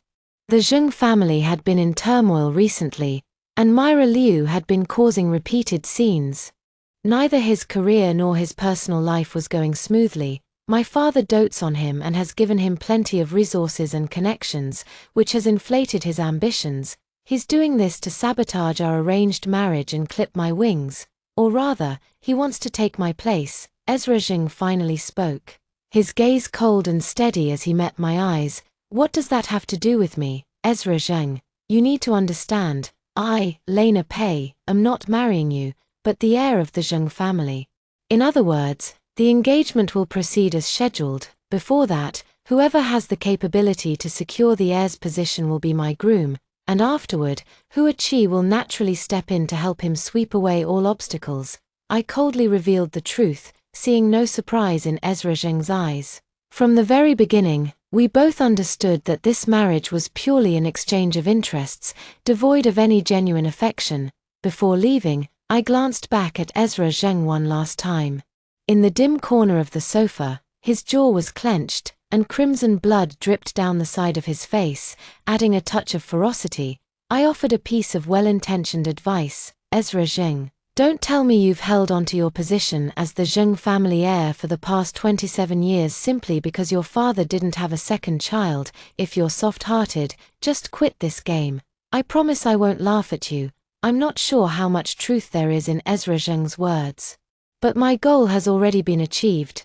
No matter who the hidden instigator is, as long as his last name is Zheng, it's not convenient for me to personally step in and teach him a lesson. Let them fight among themselves, battling it out to the death. It saves me the effort. And I can even secretly stir the pot without worrying about earning anyone's resentment. A faint smile curled at the corners of my lips as I finalized my plans in my mind.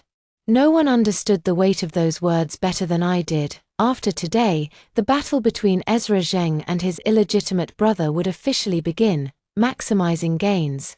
That was where my true expertise lay, to let my fiancé focus on the internal power struggle and settle the score. I'll take care of that little flea Myra Liu myself. I've always been a considerate fiancé. Ezra Zheng has been protecting Myra Liu quite well.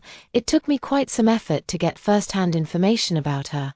Tianzi Bay, every inch of land is worth its weight in gold. Ezra Zheng is truly generous with his spending.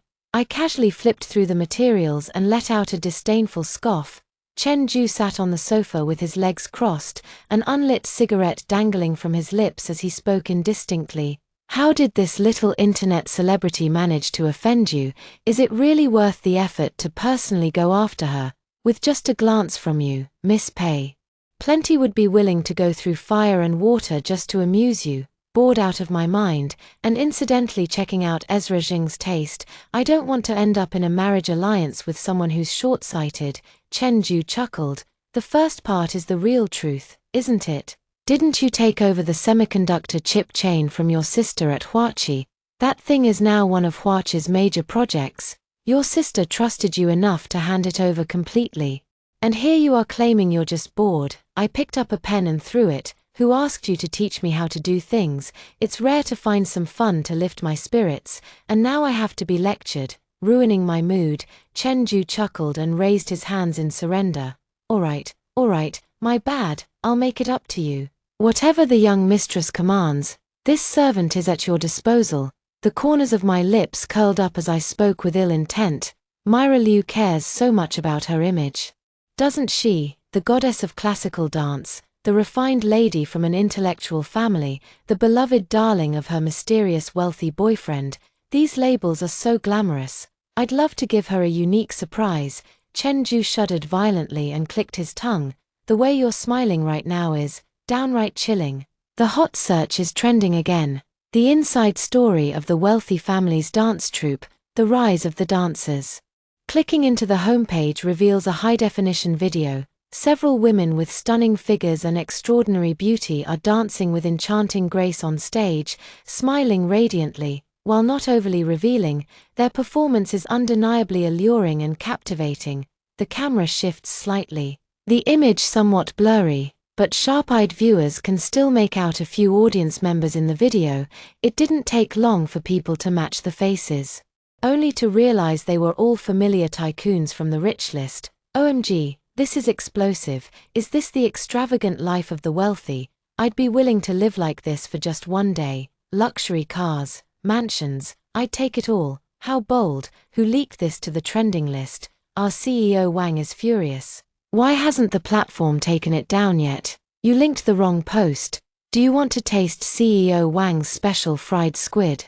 I just skimmed through a certain list and recognized several faces. Oh my God, who dares to expose these people? Where's your focus? I'm the only one curious about that dancer's rise to fame. Right, who's this even about? I know, I just read a 20-page PDF. Here's the summary.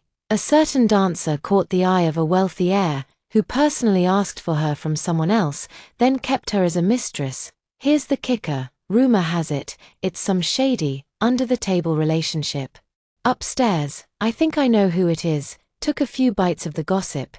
Is it that Liu surname internet celebrity? Oh, I know her. Isn't her video location tagged as Tianzi Bay? The comments are all like respected Tianzi Bay homeowner, and isn't she in a great relationship with her wealthy boyfriend? He even speaks in her live streams sometimes. Stop kidding yourself. Isn't the video clear enough? A quick glance at the face is all it takes to tell who's who. If she were really a Tianzi Bay homeowner, would she be here performing seductive dances for others? With one hand, I tapped the desk with curved fingers while scrolling through the comments with the other. Manipulating public opinion is child's play.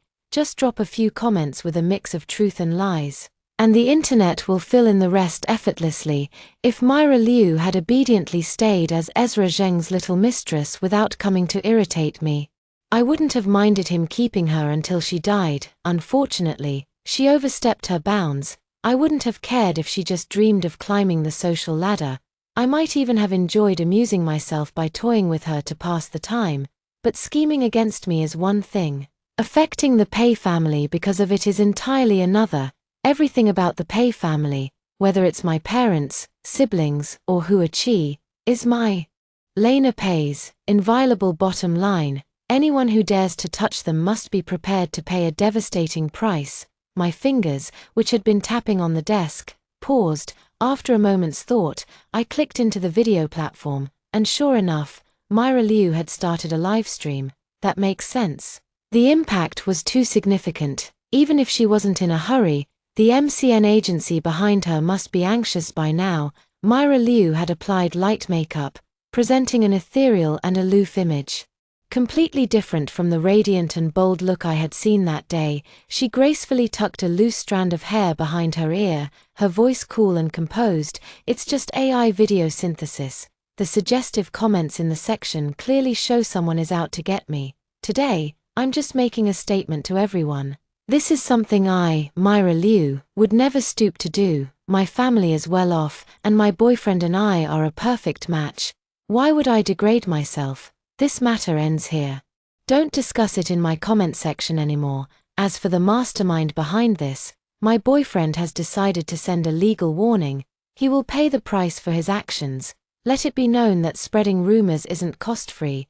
I couldn't help but laugh. Even now, she's still putting on airs, not showing a hint of urgency. Has she not seen the latest trending topic? Industry experts have already confirmed the video isn't deepfake or synthesized. It's genuine footage. As for Ezra Zheng, he's currently dealing with serious troubles at home and has no energy to care about his little mistress's situation. The illegitimate child of the Zheng family is essentially worthless and can't amount to anything. His meager capabilities are completely insignificant among the wealthy second generation in Haicheng, let alone compared to the heir meticulously groomed by the Zheng family for 27 years. Unfortunately, that illegitimate child is the son of Ezra Zheng's father's first love. With the first love deceased, the only remaining offspring naturally enjoys the favor of Chairman Zheng. With such bias from the chairman, Ezra Zheng clearly struggles in dealing with the illegitimate child. Reading the SOS message sent by someone, I let out a cold laugh. Asking for help but refusing to humble yourself. Clearly, the problem isn't that serious. Might as well solve it yourself. Humming a tune, I turned off the live stream and dutifully got back to work. As for the fate of irrelevant people, who gives a damn? Thanks to the expert analysis from industry veterans, Myra Liu's clarification livestream seemed to have no effect at all. I heard she went to seek help from Ezra Zheng, but didn't even get to see his face. How dire is Ezra Zheng's current situation? Without the support of marriage, he was actually willing to transfer part of his assets to my name to cut his losses. Both laughable and pathetic, he still has cards and chips to turn the tables. Otherwise, he couldn't possibly be unaware that once he loses, I would take the assets he transferred and marry his dear brother Zheng Qiao. I'm actually inclined to believe that he's biding his time. After all, Mr. Zheng has been at the helm of the Zheng family for decades. Even though Ezra Zheng is the acknowledged heir, in the end, it's just a title of successor. However, what I didn't expect was that Myra Liu would actually collaborate with Zheng Qiao.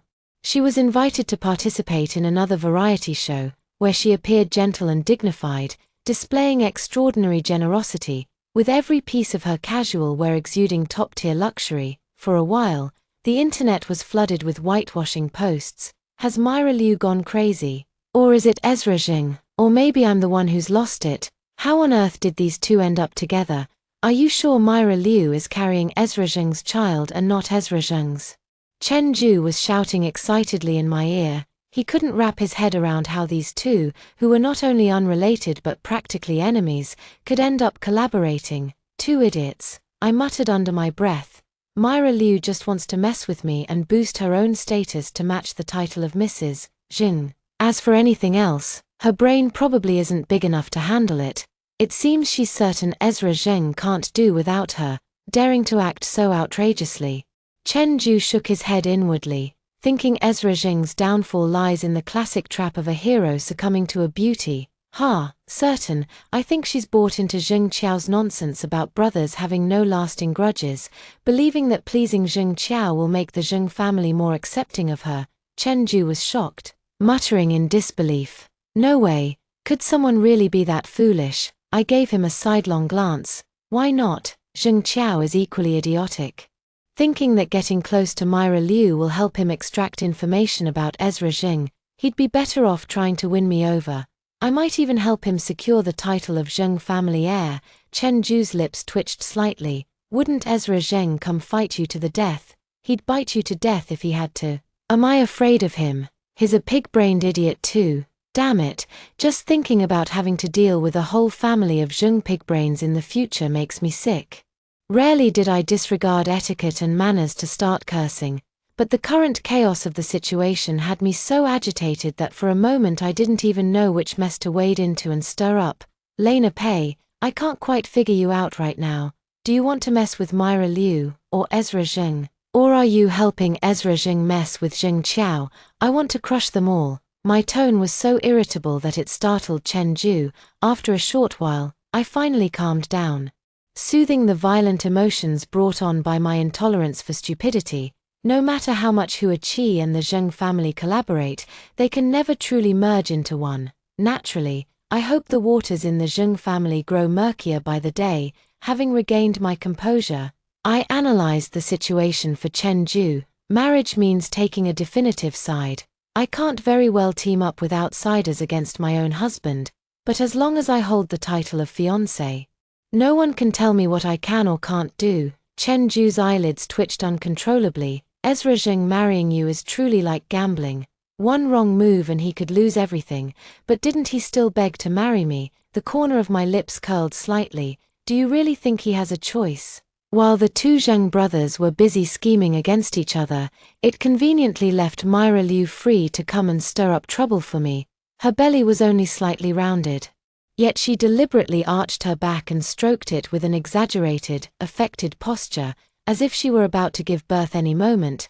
Lena Pei, you were the one behind that trending hashtag before, weren't you? She declared confidently. Where's your proof? Making accusations without evidence is slander. Myra Liu snorted coldly. Young Master Zheng already told me everything. Don't even think about denying it. Lena Pei, all that talk about not loving Ezra is just you fooling yourself, but too bad. Ezra loves me and our baby the most. You'll always be an outsider in this lifetime. Twirling a strand of my hair, I blinked at her and said, oh really, what a shame then. You'll never get to see Ezra in his groom's suit at the wedding in this lifetime. Myra Liu's expression twisted for a moment. The engagement between me and Ezra Zheng was the hardest thorn lodged in her heart. Even though Ezra Zheng had made countless promises, it still stuck in her throat like a fishbone. Lena Pei, just you wait. Ezra said he wouldn't let my child be nameless and unrecognized. I can't wait to see the look on your face when the esteemed third daughter of Huaqi becomes a discarded, resentful woman. You actually believe a man's words, it's just a trick to placate you, as a fellow woman. I truly feel pity and sorrow for you. Lena Pei, Ezra, and I share a bond stronger than gold. Don't even think about driving a wedge between us. I smiled faintly without a word, lowering my head to take a sip of tea.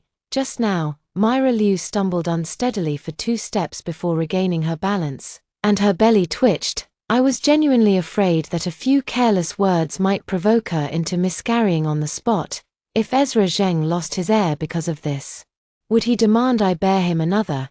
That would be a classic case of cutting off one's nose to spite one's face. I tucked a loose strand of hair behind my ear and stepped past her in my high heels, then turned to wave at the salesperson who had been keeping a discreet distance. Wrap up what I just tried on and have it delivered to this address. The salesperson immediately beamed. Of course, Miss Pei, your total today comes to 7,673,000 yuan. Myra Liu was grinding her teeth in frustration. Ezra Zheng only gave her a measly 500,000 a month for pocket money. Yet here she was, watching the person she despised the most casually swipe her card for over 7 million on 2 worthless stones without batting an eye. Her heart burned with both hatred and envy. If she became the young mistress of the Zheng family, would she too be able to swipe her card without hesitation, throwing around millions like Lena Pei? I glanced at the unwilling Myra Liu and disdainfully averted my gaze. Even without me, Lena Pei, the entire Zheng family would have to have their heads trampled by pigs to allow Myra Liu to marry in. The Pei family is considered the most humane among the upper class. Having at least produced a few romantics, I can only be considered an exception. But the Zheng family is entirely bound by interests. None of them have a heart. Expecting the Zheng family to allow a Cinderella to marry in is less realistic than hoping for the god of wealth to rain gold. However, Myra Liu loves to dream, and who can stop her? Kidnapped, and what's more, kidnapped together with Myra Liu. I let out a soft hiss, the back of my head aching. Someone had struck me from behind as soon as I entered the parking lot, completely catching me off guard. I struggled slightly and found myself tightly bound with hemp ropes, unable to break free. Turning my head, I saw the terrified face of Myra Liu. What's going on? How did I end up here? Lena Pei, you bitch, was it you who did this to me? I rolled my eyes dramatically. Come on, lady, I'm tied up too. Use that pea-sized brain of yours to think for once. Will you? Shut up, a hoarse voice, like an old bellows, growled. A burly man with a thick beard and bushy eyebrows suddenly appeared from nowhere, a cigarette dangling from his mouth. He kicked both me and Myra Liu. Damn bitch. Stop yapping. The kidnapper spat and plopped down cross-legged on the ground nearby. Myra Liu, who was pregnant, was kicked and slammed into the wall. Letting out a sharp cry, I frowned and calmly asked, "How much do you want? I may be short on money, but I don't want yours." The kidnapper sneered coldly, his tone vicious. "Just stay put, you bitch. Once Ezra Zheng gets here, I'll decide whether to kill or maim. Do you have a grudge against Ezra Zheng? He's the one who drove me to the edge. I'm going to make him pay. I know the Zheng family isn't short on cash. Threatening him with money wouldn't even faze him." The kidnapper let out a sinister chuckle, sending chills down my spine. For a moment, I couldn't guess what his true motive was. "I have nothing to do with Ezra Zheng. She is Ezra Zheng's woman, his fiancée. The whole of Haicheng knows it. Just take her and let me go," Myra Liu screamed hysterically. The kidnapper grabbed a nearby wrench and slammed it beside her leg, instantly silencing Myra Liu in terror. "Shut the hell up, you noisy bitch. You think I don't know about your dirty little affair with Ezra Zheng?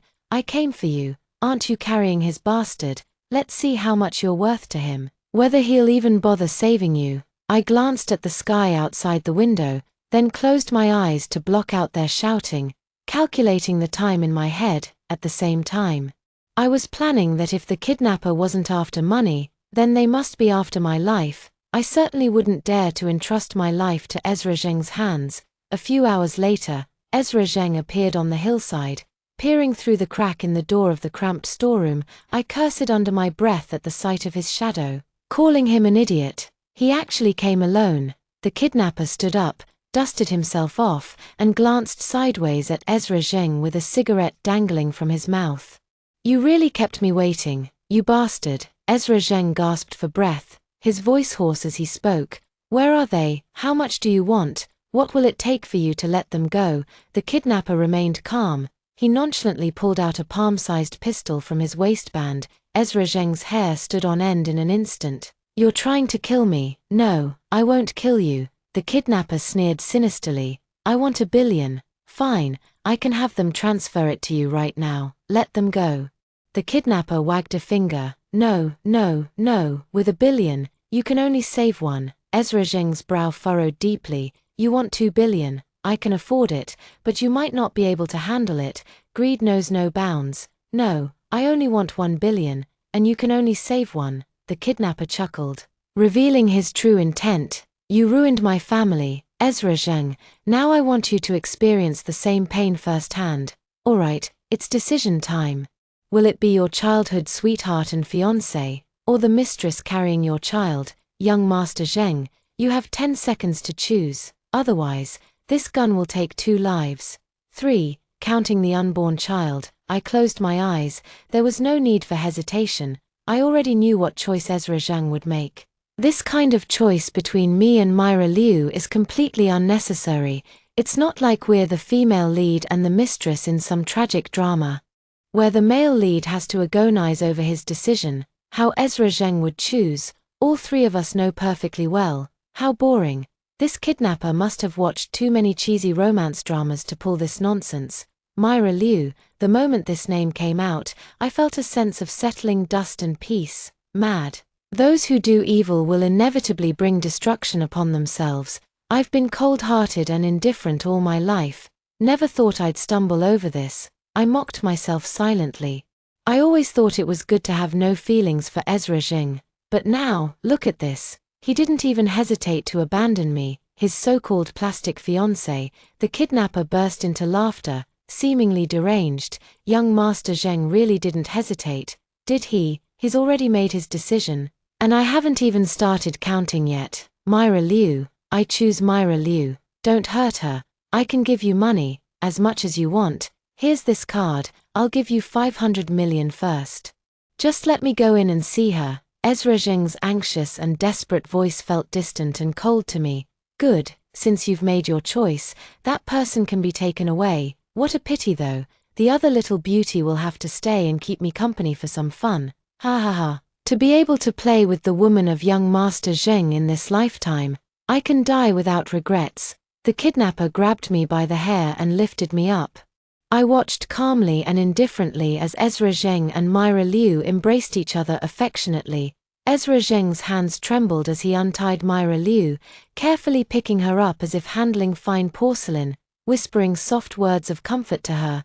He carried the person past the kidnapper without even glancing at me, the cold muzzle of a pistol pressed against my temple, leaving me frozen in place, helplessly watching as the 2 of them walked further and further away. Then, heavy breathing sounded right beside my ear. "Ezra, will Miss Pei be all right?" Myra Liu furrowed her delicate brows, her hand resting on her swollen belly, feigning concern. Ezra Zheng's jaw tightened as he held her hands steadily. "I've called the police. It should be fine. She's not important. I'm taking you to the hospital now. You and the baby must not come to any harm." Myra Liu's heart softened. She wrapped her slender arms around Ezra Zheng's neck, leaning against his chest and listening to the unusual rhythm of his heartbeat. Each frantic beat was a testament to his love for her.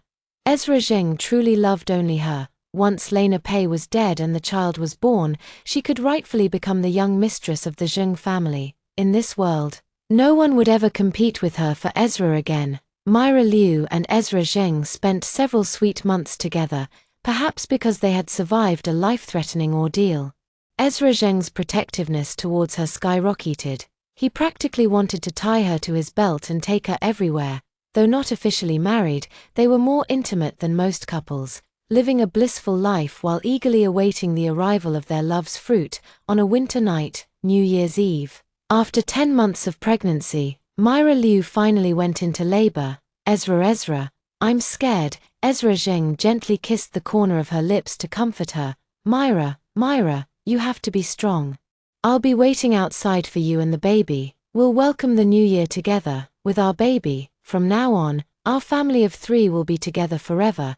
Tears welled up in Myra Liu's eyes as she nodded, and under Ezra Zheng's heartbroken gaze, she was wheeled into the delivery room. Ezra Zheng was stopped outside the delivery room and could only sit anxiously on the bench, waiting. Time passed bit by bit, and after what felt like an eternity, the light in the operating room finally changed. He rushed forward in a single stride, his eyes filled with hope as he looked at the doctor. The doctor's gaze was heavy with sorrow, shaking his head regretfully at him. Sir, I'm very sorry. The mother suffered a sudden postpartum hemorrhage after delivering the baby. We did everything we could, but we still couldn't save her. Ezra Zheng's lips trembled, pale with shock. As if unable to believe what he had just heard, he staggered back 2 steps, only to break down in uncontrollable sobs upon seeing the frail newborn cradled in the nurse's arms. His voice was mournful and pitiful, visibly filled with despair and helplessness, with an overwhelming emotional intensity that made even bystanders involuntarily empathize with his sorrow. Later, he returned to the delivery room in a daze to pack up Myra Liu's belongings. Click, click, click. I walked in wearing high heels, closed the door, and stared at his hollow gaze before finally letting out a mocking laugh. The Oscars really owe you a little golden statue. What are you doing here? Ezra Zheng frowned, clearly displeased. Just here to see how heartless you can be. My sister gave us Luyuan Manor as our new home. Such a huge place. Even if you kept a mistress there, I wouldn't mind. It's rare for young Master Zheng to have someone who catches his eye, so how could I not play along? Ezra Zheng lowered his gaze, masking his emotions. Too bad she isn't fortunate enough to live in Luyuan. Ha, I scoffed. Well, that's truly unexpected. There's nothing surprising about this. The outcome was sealed the day she partnered with Ezra Zheng. Ezra Zheng, everyone says I, Lena Pei, am cold-hearted and indifferent to human emotions, but who would have guessed that the seemingly noble and upright young Master Zheng is truly the one devoid of affection and righteousness? So, we 2 cold-blooded creatures are a perfect match, aren't we? Ezra Zheng said with a half-smile, his earlier sorrow completely gone. Indeed, so, I look forward to seeing my groom dressed to the nines at our wedding a month from now, and not running away again, I said with a radiant smile. Our partnership. This is the end.